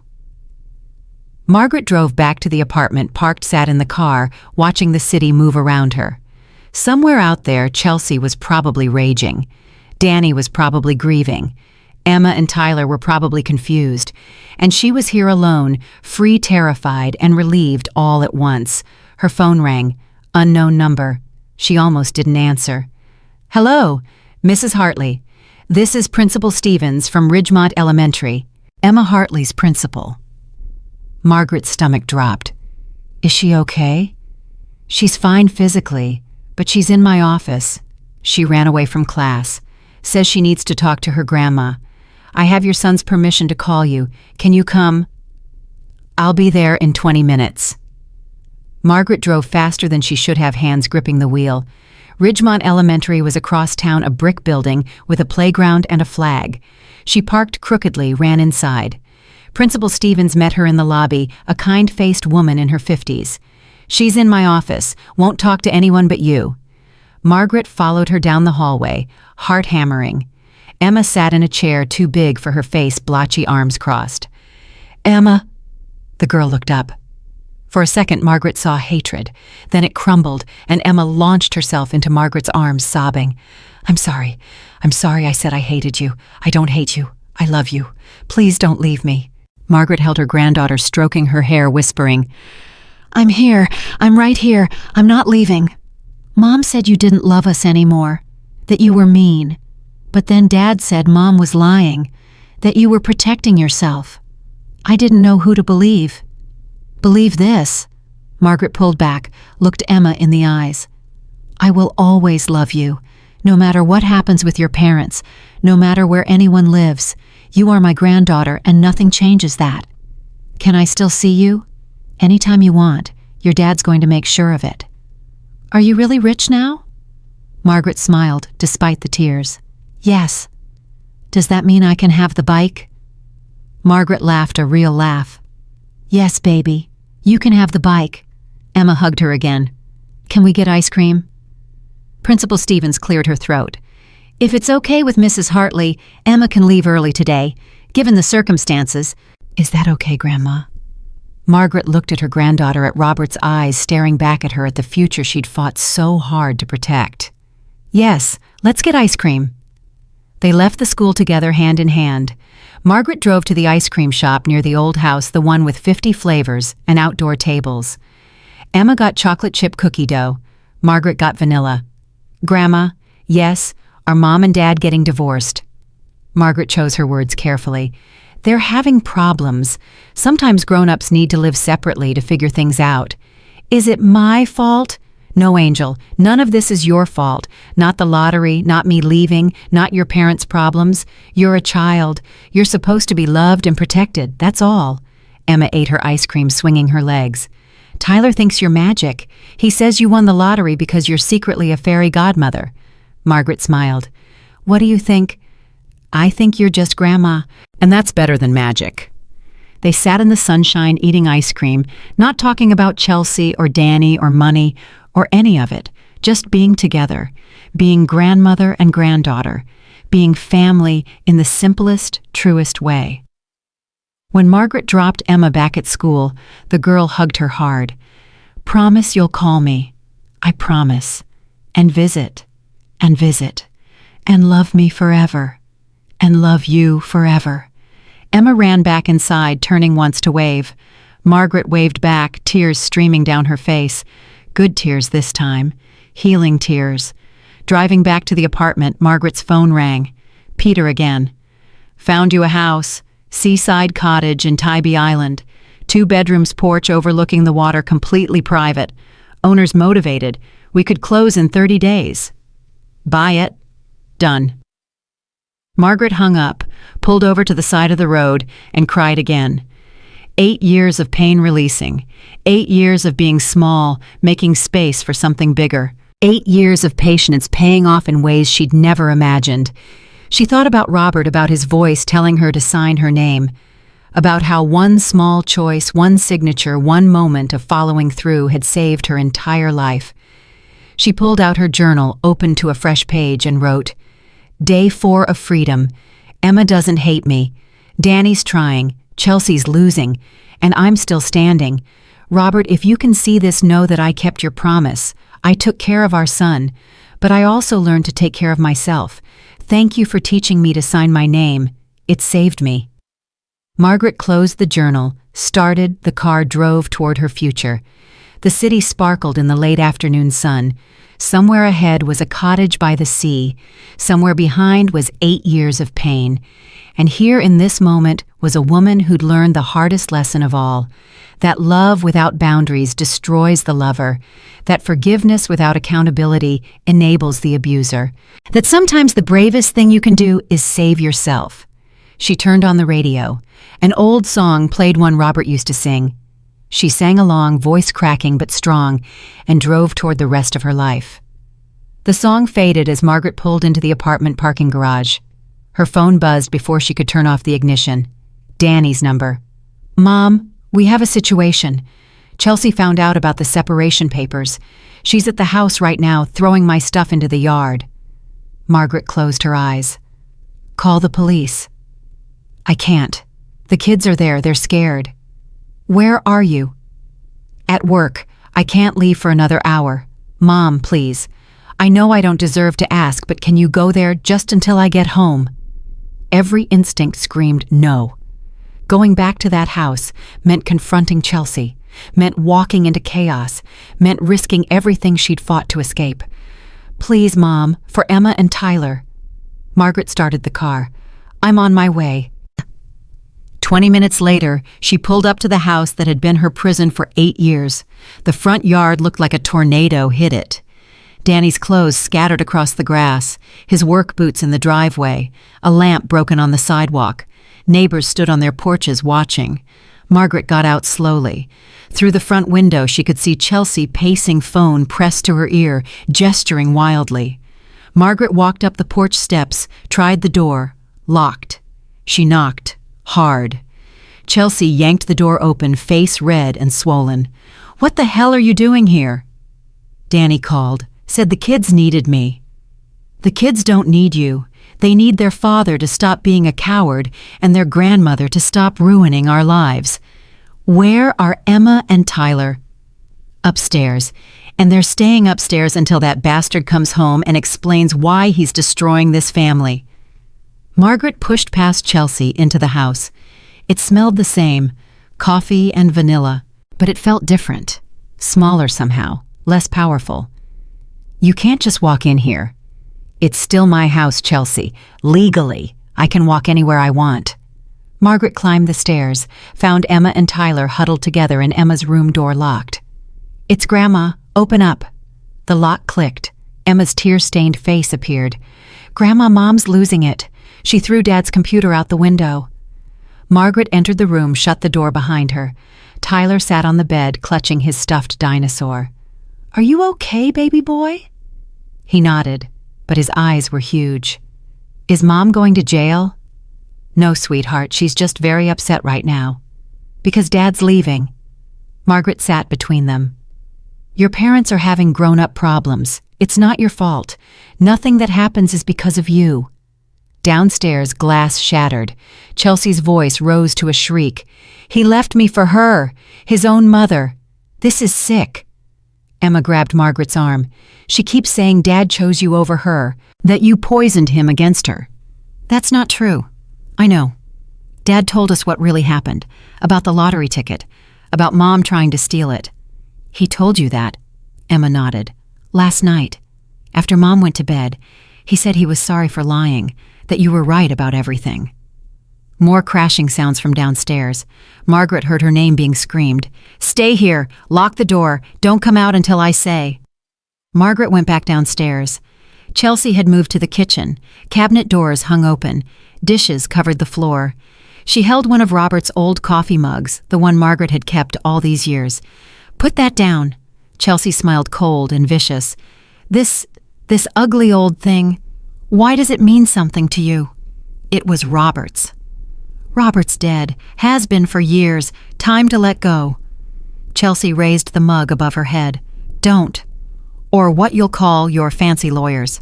Take everything I have left. You've already destroyed my marriage, my home, my life. What else is there?" "Your children. You still have your children." Chelsea laughed sharp and broken. "Until the custody hearing. Then Danny will take them too, because I'm the villain in this story, right? The evil daughter-in-law who tried to steal from the poor, helpless mother-in-law." "You did steal." "I found a ticket, a stupid piece of paper that was sitting there doing nothing. You didn't even remember buying it." "I remembered, and I signed it. That's why it's mine." Chelsea hurled the mug at the wall. It exploded into fragments. Margaret flinched but held her ground. "Feel better?" "No." Chelsea sank into a chair, suddenly deflated. "I feel like I'm drowning and everyone's just watching me go under." For the first time, Margaret felt something close to pity. Chelsea was 26 when she'd moved in pregnant and scared. Now she was 34 alone, losing everything. Margaret had been there once, after Robert died. The difference was, Margaret had faced it with dignity. Chelsea was burning everything down. "You did this to yourself." "Did I? Or did you? You could have shared that money, been generous. Instead, you hoarded it like Scrooge." "I offered to set up trusts for the kids. That wasn't enough." "No, because I'm their mother. I should have a say. But you froze me out, turned Danny against me, made me the enemy." "Danny made his own choices. After you manipulated him with money." Margaret pulled out a chair, sat across from Chelsea. "Do you honestly believe that the only reason Danny left is because of money?" Chelsea looked away. "Or do you think maybe, just maybe, 8 years of treating his mother like garbage finally caught up with you? That watching you throw my belongings out a window, scream at me in public, isolate me in my own home, maybe that had something to do with it?" "I wasn't that bad." "You told me to die in a nursing home." Chelsea's face crumpled. "I was angry about the ticket. I said things I didn't mean." "No, you said things you'd been thinking for years. You just finally said them out loud." They sat in silence. The kitchen clock ticked. Somewhere outside, a dog barked. "What happens now?" Chelsea's voice was small. "That's up to you. I can't afford a lawyer. Can't afford anything. Danny froze our joint account. I have $300 and maxed out credit cards. You spent $15,000 on a guardianship petition that failed." I was desperate. I thought if I could prove you were incompetent, I could fix everything. By stealing my money. By securing my family's future. Chelsea's voice rose again. "You don't understand what it's like, being broke all the time, depending on handouts, watching my friends buy houses and go on vacations while I'm clipping coupons and shopping at Goodwill. I understand better than you think. I lived on a teacher's pension while supporting 4 people. That was your choice. And stealing was yours." The front door opened. Danny stood there, briefcase in hand, taking in the destruction. Clothes everywhere, broken dishes, his wife and mother facing off in the kitchen. "What happened here?" Chelsea stood quickly. "Your mother broke in and started destroying our things." "That's a lie," Margaret said calmly. Danny looked at his wife, then at Margaret. "Mom doesn't lie, Chelsea. You do." "How dare you?" "I dare because I'm done. I filed the separation papers. You're served." He pulled an envelope from his briefcase, dropped it on the table. Chelsea grabbed it, ripped it open. Her eyes scanned the pages, growing wider. "You're asking for full custody. Primary custody. You'll get supervised visitation until you complete anger management therapy." "Anger management? I'm not the one with anger issues." Danny gestured at the destroyed kitchen. "Really? Because this looks pretty angry to me. You're making me angry. You and your psycho mother." "Stop." Danny's voice was quiet but firm. "Just stop, Chelsea. I've listened to you trash my mother for 8 years, watched you treat her like a servant, let you convince me it was normal. I'm done. If you leave me, I'll make your life hell. I'll drag you through court, bleed you dry. With what money your lawyer dropped you after the guardianship hearing failed, you're broke. And before you ask, no, my mother won't be funding your legal battles." Chelsea turned to Margaret, eyes desperate. "Please, you're rich now. You can afford to help me, for the kids. You said you love them." "I do love them. That's why I'm not enabling you. You need help, Chelsea. Professional help, not money." "I need a lawyer." "Then get a job and pay for one." Chelsea grabbed her purse keys. "Fine, I'm leaving. And when I come back, you both better be gone." "This isn't your house, Chelsea," Margaret said. "It's mine. You're the one who needs to leave." "Over my dead body." Danny stepped forward. "Actually, Mom's transferring the deed to a trust for Emma and Tyler. You have no legal claim. The lawyers are already drawing up papers. You have 72 hours to vacate." Chelsea's face went white. "You can't kick me out. I have nowhere to go." "You should have thought of that before you tried to steal from my mother." "This is illegal. Eviction takes months." Margaret shook her head. "Not when you have no rental agreement, no lease, and no legal claim to the property. Peter checked. You're a guest who's overstayed. We can remove you any time." Chelsea looked between them, trapped. "What about my stuff?" "Pack it. You have 3 days. And the kids?" "They're staying with me," Danny said. "In this house. You can see them on weekends once you've completed therapy." "You can't take my children." "I'm not taking them. I'm protecting them from watching their mother destroy herself." Chelsea grabbed her keys, stormed toward the door, stopped at the threshold. "You'll regret this, both of you. I'll make sure of it." She slammed out. Her SUV roared to life, tires squealing as she sped away. Danny collapsed into a chair, head in his hands. "Is it always going to be like this?" Margaret touched his shoulder. "For a while, then it'll get better, or she'll exhaust herself, one or the other. I should have left years ago. Yes, I was such a coward. Yes." Danny looked up, almost smiled. "You're not pulling punches anymore, are you?" "No, I'm done with that." "Good, I deserve it."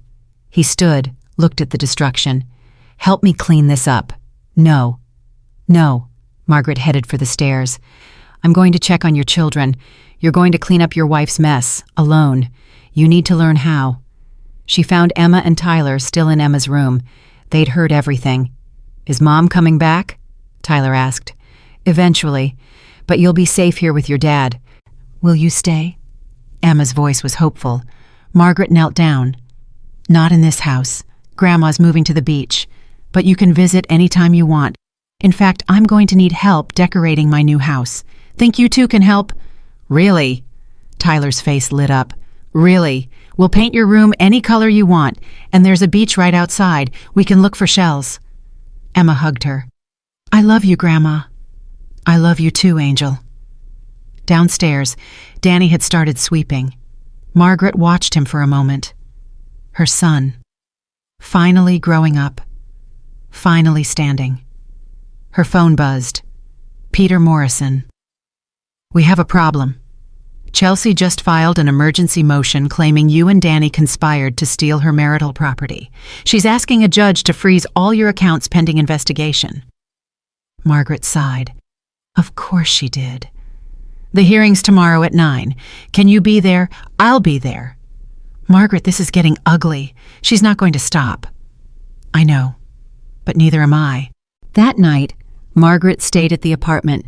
She couldn't sleep. Kept thinking about Chelsea's face when Danny served her the papers. The desperation, the rage, the fear. At 2 a.m., her phone rang. Unknown number. "Hello?" Heavy breathing. Then Chelsea's voice slurred and thick. "You took everything. Everything I worked for. Everything I built." "Chelsea, have you been drinking?" "What if I have? What are you going to do? Take that away too. Where are you? Somewhere, nowhere. Does it matter I'm nothing now? No husband, no house, no money, just a stupid girl who thought she could win against Margaret Hartley. You need to go home, sleep this off." "I don't have a home. You took it." "Chelsea, you're drunk. Call someone. Get a ride." "Who would I call? I have no friends. They all sided with you. Perfect Margaret. Saint Margaret, the victim." "I am a victim. Your victim." Chelsea laughed bitter and broken. "You're not a victim. Victims don't win $85 million. Victims don't have lawyers and therapists and everyone believing their story. Victims end up alone in a motel room with a bottle of cheap vodka, wondering why nothing ever works out." Margaret's heart skipped. "Chelsea, where are you exactly? Why going to send the cops have me arrested for drunk dialing?" "I'm trying to help you." "Liar. You hate me." "I don't hate you. I pity you." Silence. Then Chelsea's voice, small and young. "I never meant for it to go this far. I just wanted to not be poor anymore. To give my kids things. To feel like I mattered. You matter. You're Emma and Tyler's mother. I'm a terrible mother. They'd be better off without me." Margaret sat up straight. "Chelsea, listen to me. You're drunk and emotional. Whatever you're thinking, don't do it. Those kids need their mother. They need a good mother. That's not me. It can be. If you get help. Real help. Too late. It's never too late." The line went dead. Margaret immediately called Danny. "Chelsea just called. She's drunk, talking about the kids being better off without her. I'm worried she's going to hurt herself." "Jesus, where is she?" "I don't know. She wouldn't say." "I'll try to track her phone. Call you back." Margaret paced the apartment phone clutched in her hand. 10 minutes. 20. Finally, Danny called back. "Found her. She's at the Moonlight Motel off Highway 85. That's where she's been staying since she left. I'm heading there now." "I'm coming with you." "Mom, you don't have to." "Yes, I do." They met in the motel parking lot. The moonlight was exactly as depressing as it sounded. Flickering neon sign, cracked pavement, rooms that rented by the hour. "Which room?" 12. "But Mom, maybe I should go alone." "No, we do this together." They knocked. No answer. Danny knocked harder. "Chelsea, open up." Movement inside. The door cracked open. Chelsea stood there in sweatpants and a stained t-shirt, eyes red and empty. An empty vodka bottle lay on the floor behind her. "What do you want?" "To make sure you're okay," Margaret said. Chelsea laughed. "Okay. Look at me. Do I look okay? You look like someone who needs help. I need my life back." Your old life is gone, Chelsea, but you can build a new one. How I have nothing. Margaret pushed past her into the room. It was worse than she'd imagined. Dirty clothes everywhere, fast food wrappers, the smell of despair. You have your children, who hate me. They don't hate you. They're confused and scared because you're confused and scared. Chelsea sat on the bed, shoulders shaking.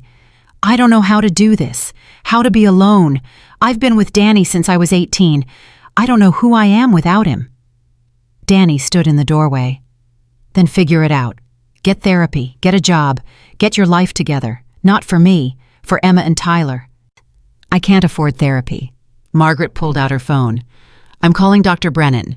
She has colleagues who work on sliding scale. You'll go, twice a week. I'll pay for it. Why would you do that? Because despite everything, you're still my grandchildren's mother, and they need you to be better. Chelsea looked up, tears streaming. I tried to destroy you. Yes. I said horrible things. Yes. Why don't you hate me? Margaret sat beside her on the sagging bed. Because hating you doesn't help Emma and Tyler. And at the end of the day, they're what matters. I'm so tired. I know. I don't know how to stop being angry. That's what therapy's for. Chelsea wiped her face. What if I can't change? What if this is just who I am? Then you'll lose your children, and you'll have no one to blame but yourself. It wasn't kind, but it was true. Chelsea needed truth more than comfort right now. Danny stepped forward. The separation stands. But if you get help, really get help, we can work toward shared custody, fair custody. But you have to prove you're stable. How long? However long it takes. Chelsea nodded slowly. Okay, I'll try. Margaret called Dr. Brennan's emergency line, explained the situation. Dr. Brennan gave her a name, Dr. Patricia Walsh, specialized in personality disorders and crisis intervention. I'll call her first thing tomorrow, set up an intake appointment. Thank you, Chelsea whispered. Don't thank me, just show up. They left Chelsea at the motel with a promise she'd call if she felt unsafe. In the parking lot, Danny leaned against his car. Think she'll actually go? I don't know, but we gave her a chance. What she does with it is up to her. You could have let her spiral, let her lose everything. Thought about it. Why didn't you? Margaret looked up at the night sky, because I remember being young and lost. After Robert died, I was angry at the world. If I hadn't had you to focus on, I might have spiraled too. I wasn't much help. You were everything. You kept me tethered. Danny hugged her, surprising them both. I'm sorry, Mom, for all of it. I know. Can we start over? Margaret pulled back, studied her son. No, we can't erase 8 years, but we can move forward, carefully. I'll take that. They drove their separate ways, Margaret back to the apartment, Danny back to the house full of broken dishes and harder truths. The next morning's hearing was mercifully brief. Chelsea's emergency motion was denied. The judge looked at Chelsea's lawyer, a public defender, clearly overwhelmed by the case. Your client has no standing. Mrs. Hartley's money is separate property acquired after your client attempted fraud. Motion denied. Outside the courthouse, Chelsea approached Margaret alone. I have an appointment with Dr. Walsh on Thursday. Good. And I'm looking for a job, real job, not just consulting. Good. I can't promise I'll be perfect, or that I won't still be angry sometimes.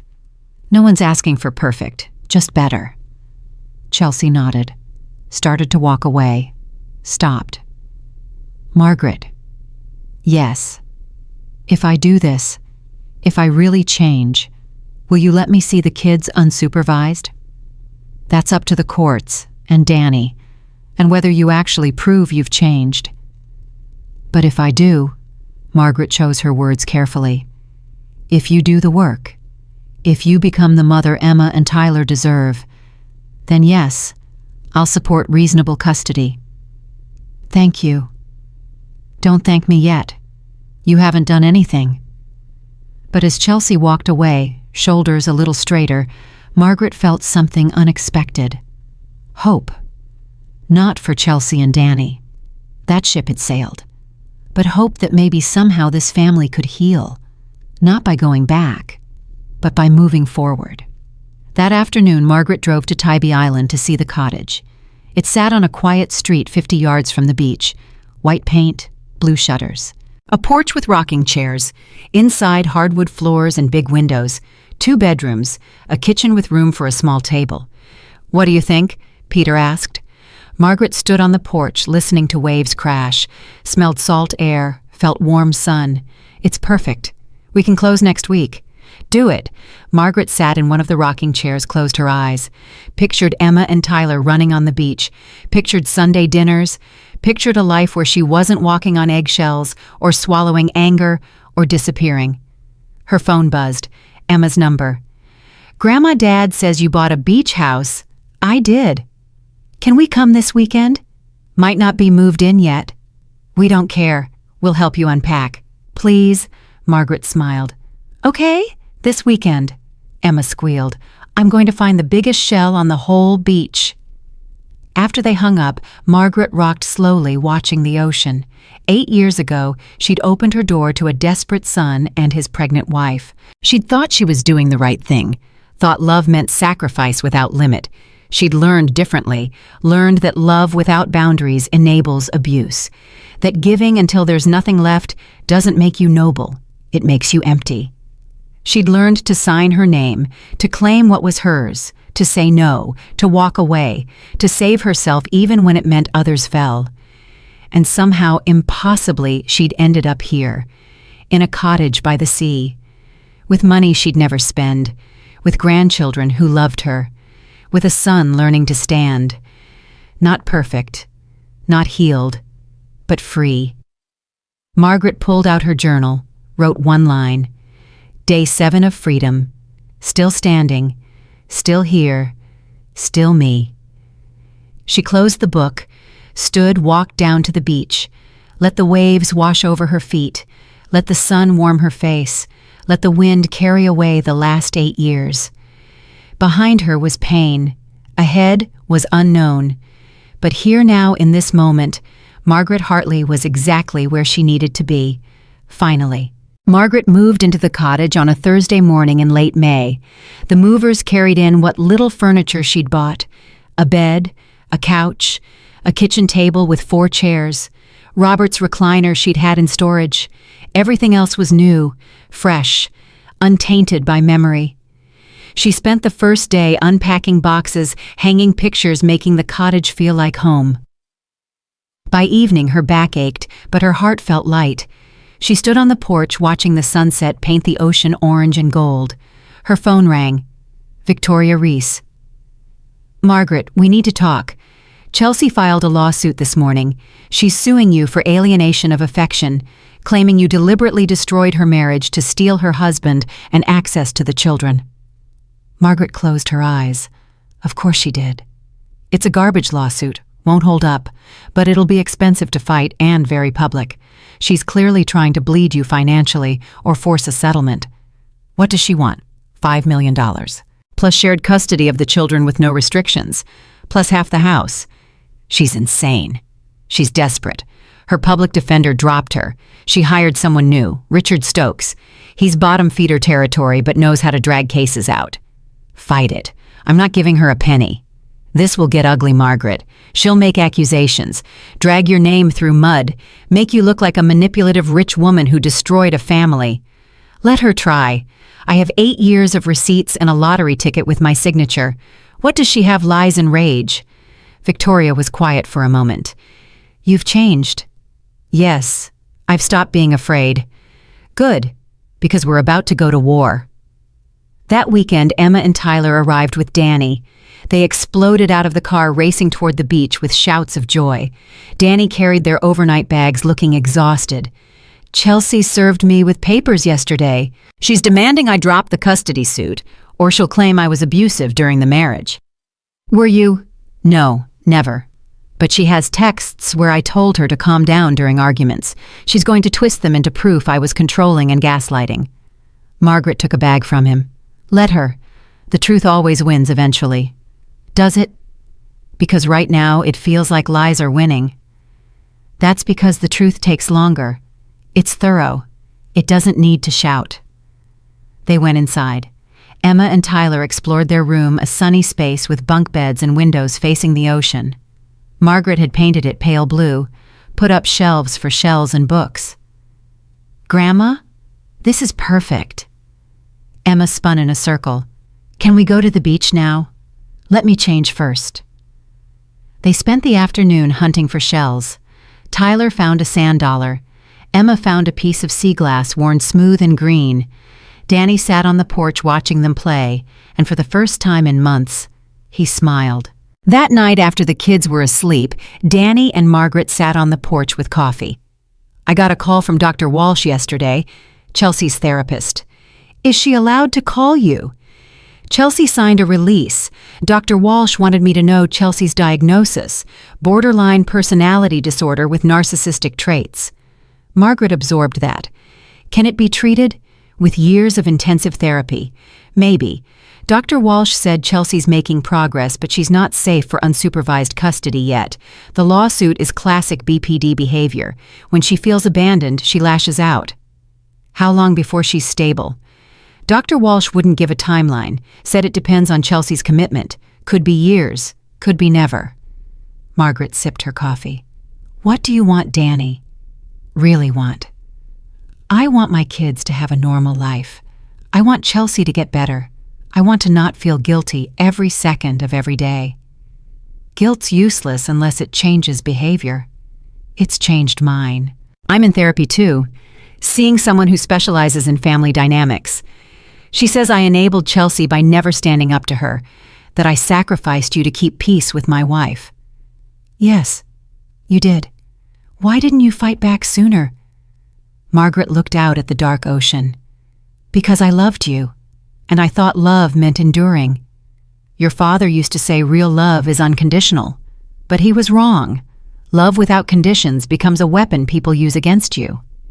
"He wasn't wrong about everything. No, he taught me to sign my name. That saved my life." They sat in comfortable silence. Waves crashed in rhythm. Salt air drifted through the porch screens. "Mom, yes. If I'd chosen you over Chelsea back then, would you have forgiven me?" Margaret considered that. "I don't know, maybe, but you didn't, so we'll never find out." "Can you forgive me now?" "I'm working on it. Ask me again in a year." "That's fair." Monday morning brought news from Peter. The Robert Hartley Fund for Elder Advocacy had received its nonprofit status. They had office space downtown, 3 staff members, a hotline for seniors experiencing financial abuse. "You're officially making a difference," Peter said. "We've had 40 calls in the first week. People trapped like you were, living in their own homes but treated like tenants. Can we help them all?" "No, but we can help some. Legal aid, temporary housing, counseling, it's a start." "What about the education trusts for Emma and Tyler?" "Fully funded, $1 million each, locked until they're 18, accessible only for education and approved expenses. No adult can touch it." "Good. Margaret, you've given away almost $10 million in 6 weeks. The foundation, the trust, the cottage. You need to slow down." "Why, I can't spend $50 million in one lifetime. Might as well use it for something meaningful." "Most lottery winners blow through everything in 5 years.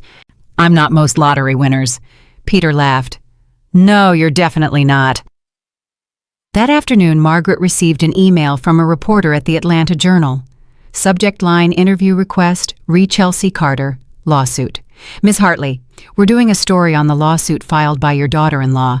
We'd love to get your perspective on the allegations.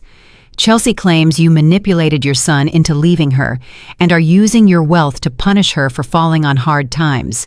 Would you like to comment?" Margaret showed the email to Victoria. "Don't respond. They're fishing. Chelsea's trying to win in the court of public opinion since she can't win in actual court. What if her story runs anyway? Then we release a statement, but we don't engage until we have to. Let her hang herself." 2 days later, the story ran. Front page of the lifestyle section. Lottery winner accused of destroying family. There was a photo of Chelsea looking young and vulnerable holding Emma and Tyler. The article painted Margaret as a wealthy woman who'd abandoned her family, evicted them, and was now using expensive lawyers to keep a mother from her children. Chelsea's quotes were damning. Margaret changed the moment she won that money. She became cold and cruel. My children cry for their grandmother, but she won't even take their calls. She's punishing them because I questioned whether she was mentally fit to handle that much wealth. There was no mention of Chelsea finding the ticket on Margaret's nightstand. No mention of the attempted theft. No mention of 8 years of abuse. Just a sob story about a poor young mother fighting a rich old woman. Margaret's phone exploded. Friends from her teaching days, former neighbors, people she hadn't spoken to in years. "Margaret, what's going on?" "Is this true? I can't believe you'd do something like this." She turned off her phone, sat on the porch, breathed. Victoria called the house phone. "Don't panic, this is good for us." "How is this good?" "Because Chelsea just committed libel. She stated as fact that you're keeping the kids from her. That's provably false. Danny has custody. You have nothing to do with visitation rules. She also claimed you evicted them, leaving out that they lived rent-free for 8 years. We can sue her for defamation." "I don't want to sue her." "Why not?" "Because it keeps the fight going. I want it over." "Then we release our statement. The truth. All of it. The financial records, the neighbor affidavits, everything." "Will it help?" "It'll level the playing field." "Do it." The next day, Victoria's statement went out to every major news outlet in Georgia. It was detailed and devastating. 8 years of utility bills in Margaret's name, neighbor testimonies about Chelsea's verbal abuse, photos of the attic room, the Lottery Commission's confirmation that the ticket was registered to Margaret, security footage from the store, everything. Within hours, the narrative flipped. New headlines. Daughter-in-law accused of elder abuse. Lottery ticket, theft alleged in family dispute. Woman claims grandmother's winnings after years of free housing. The comment sections lit up. This Chelsea woman is a piece of work. Margaret Hartley is a saint for not pressing charges. Those poor grandchildren caught in the middle. Chelsea's response was immediate and unhinged. She went on Facebook Live crying and raging. "They're destroying me, lying about me. I gave that woman 8 years of my life, took care of her, and this is how she repays me by turning the world against me."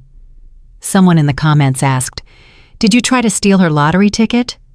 Chelsea's face went red. "I found a ticket. She forgot about it. I was protecting it for the family." "Did she sign it?" "That doesn't prove anything." The live stream devolved into Chelsea screaming at commenters, calling them names, making wild accusations. It ended with her throwing her phone at the wall. By evening, the video had gone viral, not as sympathy for Chelsea, as proof of her instability. Danny called Margaret. "She's falling apart. Dr. Walsh says she's having a breakdown. They want to hospitalize her for 72 hours. Is she a danger to herself?" "Dr. Walsh thinks so. She mentioned suicide again today." "What about the kids? They're with me. They haven't seen the videos. I'm trying to shield them. Do they know their mom is sick?" "I told them mom's having a hard time and needs help from doctors. Emma asked if mom still loves them. I didn't know what to say." "Tell them yes, even if it's complicated. They need to hear it." That night, Margaret couldn't sleep. She kept thinking about Chelsea in a hospital somewhere sedated and alone. About Emma and Tyler wondering if their mother loved them. About how money that should have brought joy had brought nothing but pain. At 2 a.m., she drove to Peachford Hospital where Chelsea had been admitted. Told the nurse she was family. "She's not taking visitors." "Please, just 5 minutes." The nurse studied her. "You're the mother-in-law from the news." "Yes." "The one she tried to steal from?" "Yes." "Why would you want to see her?" "Because she's the mother of my grandchildren, and she's sick, and someone needs to show her that rock bottom isn't the end." The nurse made a call. 5 minutes later, Margaret was buzzed through security doors into the psychiatric wing.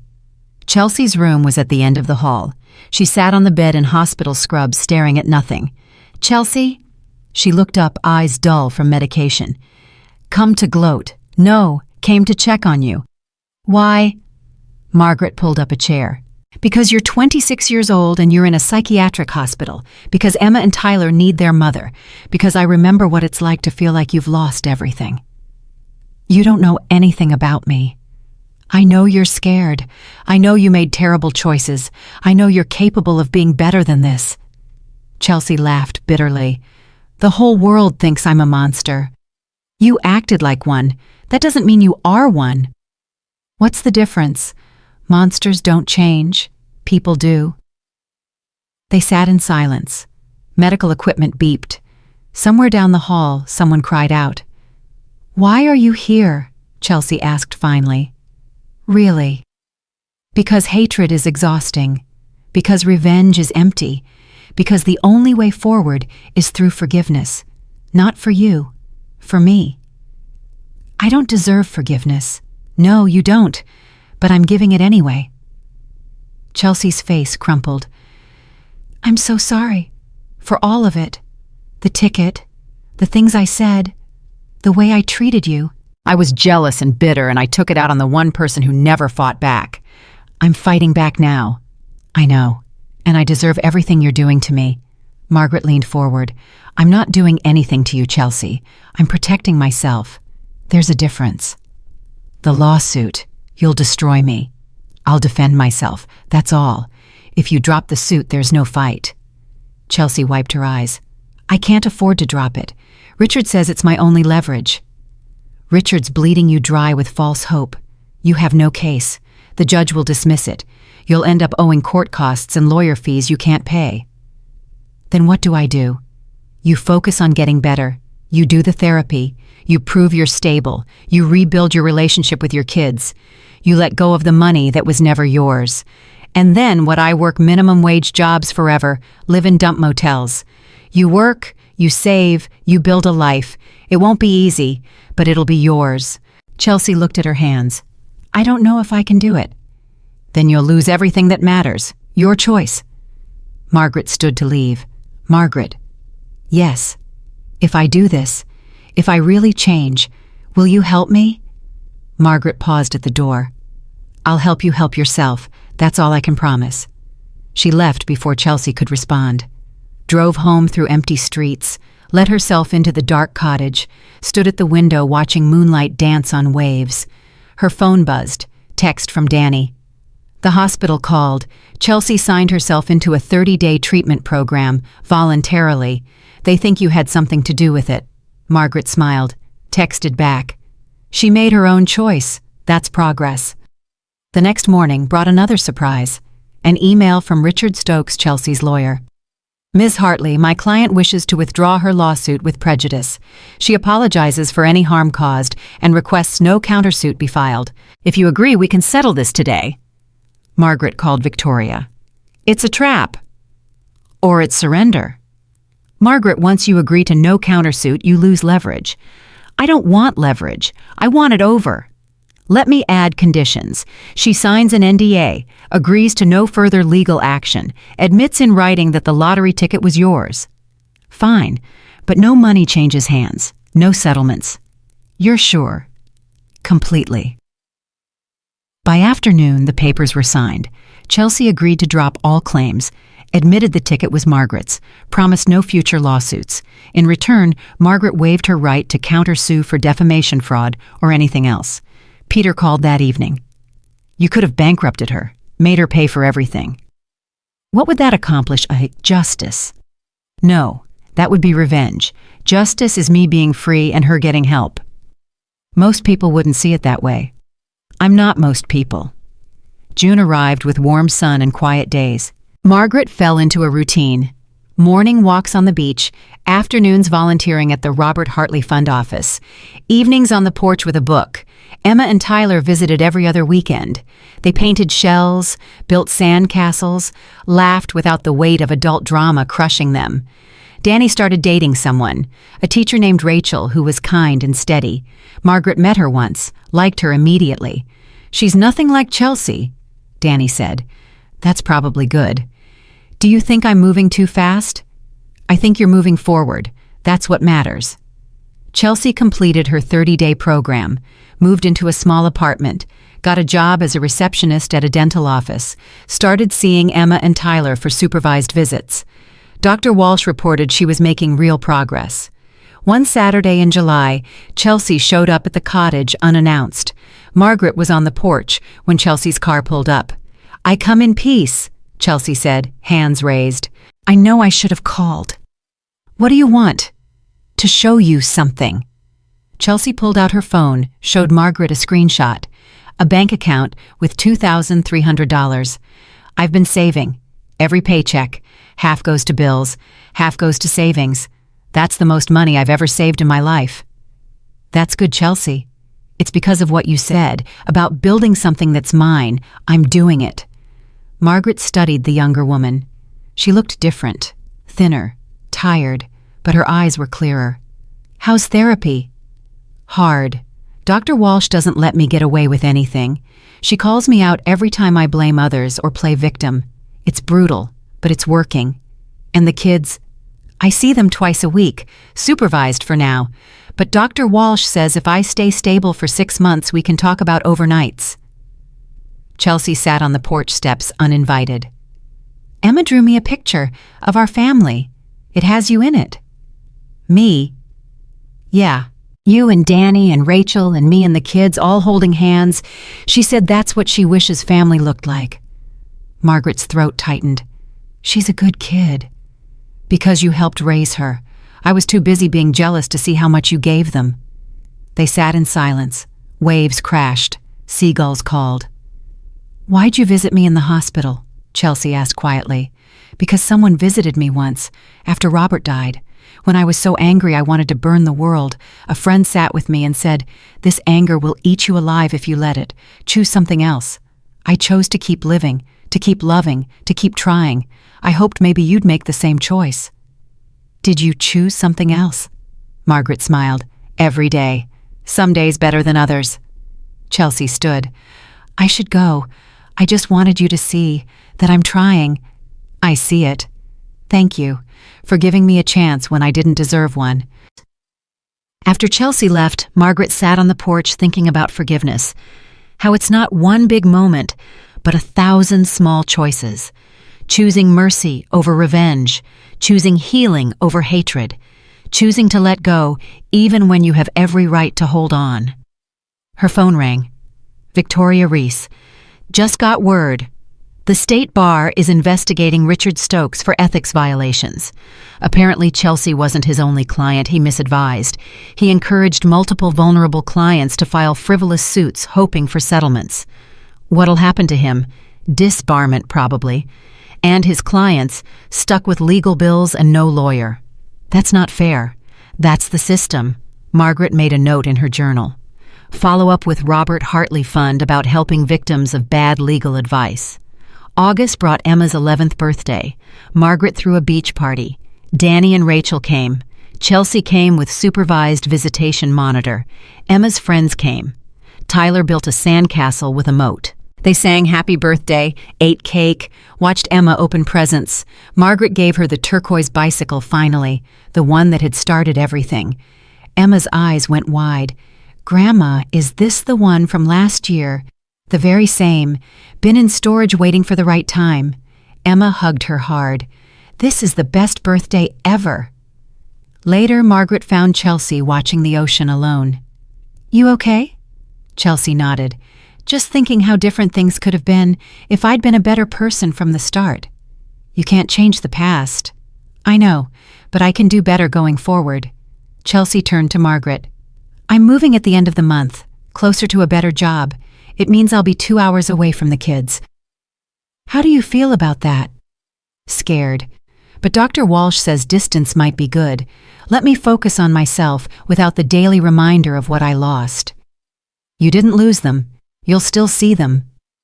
"It's not the same as tucking them in every night." "No, but nothing's the same as it was. That's not always bad." They watched Emma ride her bicycle on the beach, streamers flying, laughter echoing. Tyler chased behind. Danny and Rachel walked hand in hand. The supervised monitor took photos. "This is what a family looks like," Chelsea said softly. "Broken and reassembled, not perfect, but trying." "Yes." "Do you think Emma will forgive me someday for everything?" Margaret thought about that. "I think she'll understand someday. that you were young and scared and made mistakes, that you got help, that you tried to be better. Understanding is better than forgiveness. Is it? Forgiveness implies there was a debt. Understanding means you see the whole person, flaws and all. Chelsea smiled sadly. You're very wise. No, just very tired, and finally learning when to let go. The party wound down. Guests left. Chelsea said goodbye to the kids, hugged them tight, promised to call every day. The monitor led her away. Emma waved until Chelsea's car disappeared. Grandma, why does Mom have to leave? Because she's working on being better. Sometimes that means taking space. Will she come back? Yes. Different, but yes. That's sad. Margaret pulled Emma close. Yes, but it's also hopeful. Your mom is trying, that's something. That night, after everyone left, Margaret sat on the porch with her journal, watched stars come out one by one, wrote a final entry. Day 91 of freedom. Today I gave Emma the bicycle, watched Chelsea show growth, saw Danny become the father he should have been years ago, realized forgiveness isn't about them, it's about me choosing peace over perpetual pain. Robert, I hope you're proud. I signed my name. I stood my ground. I saved myself. And somehow, impossibly, I'm saving them too, not by giving money or enabling, but by showing them what it looks like to choose yourself without losing yourself. Thank you for teaching me to sign my name. It saved more than my money. It saved my life. Margaret closed the journal, looked out at the dark ocean stretching to forever. Somewhere out there was the woman she'd been, scared and small and swallowing pain. That woman was gone, left behind in an attic room she'd never have to inhabit again. Here now was Margaret Hartley, 67 years old, lottery winner, survivor, grandmother, fighter, free. She rocked slowly in the chair Robert would have loved, listened to waves that would crash long after she was gone, felt peace settle over her like a warm blanket. Tomorrow would bring new challenges. Chelsea might relapse, Danny might falter, the lawsuits might resurrect, the money might attract new problems. But tonight, in this moment, Margaret Hartley was exactly who she needed to be. A woman who'd learned the hardest lesson of all, that sometimes love means letting go, that sometimes the bravest thing you can do is save yourself, that sometimes the smallest choice like signing your name on a piece of paper can change everything. She stood, stretched, went inside, turned off the lights, climbed into a bed that was hers alone, in a house that was hers alone, in a life that was finally completely beautifully hers. And for the first time in 8 years, Margaret Hartley slept without dreaming of drowning.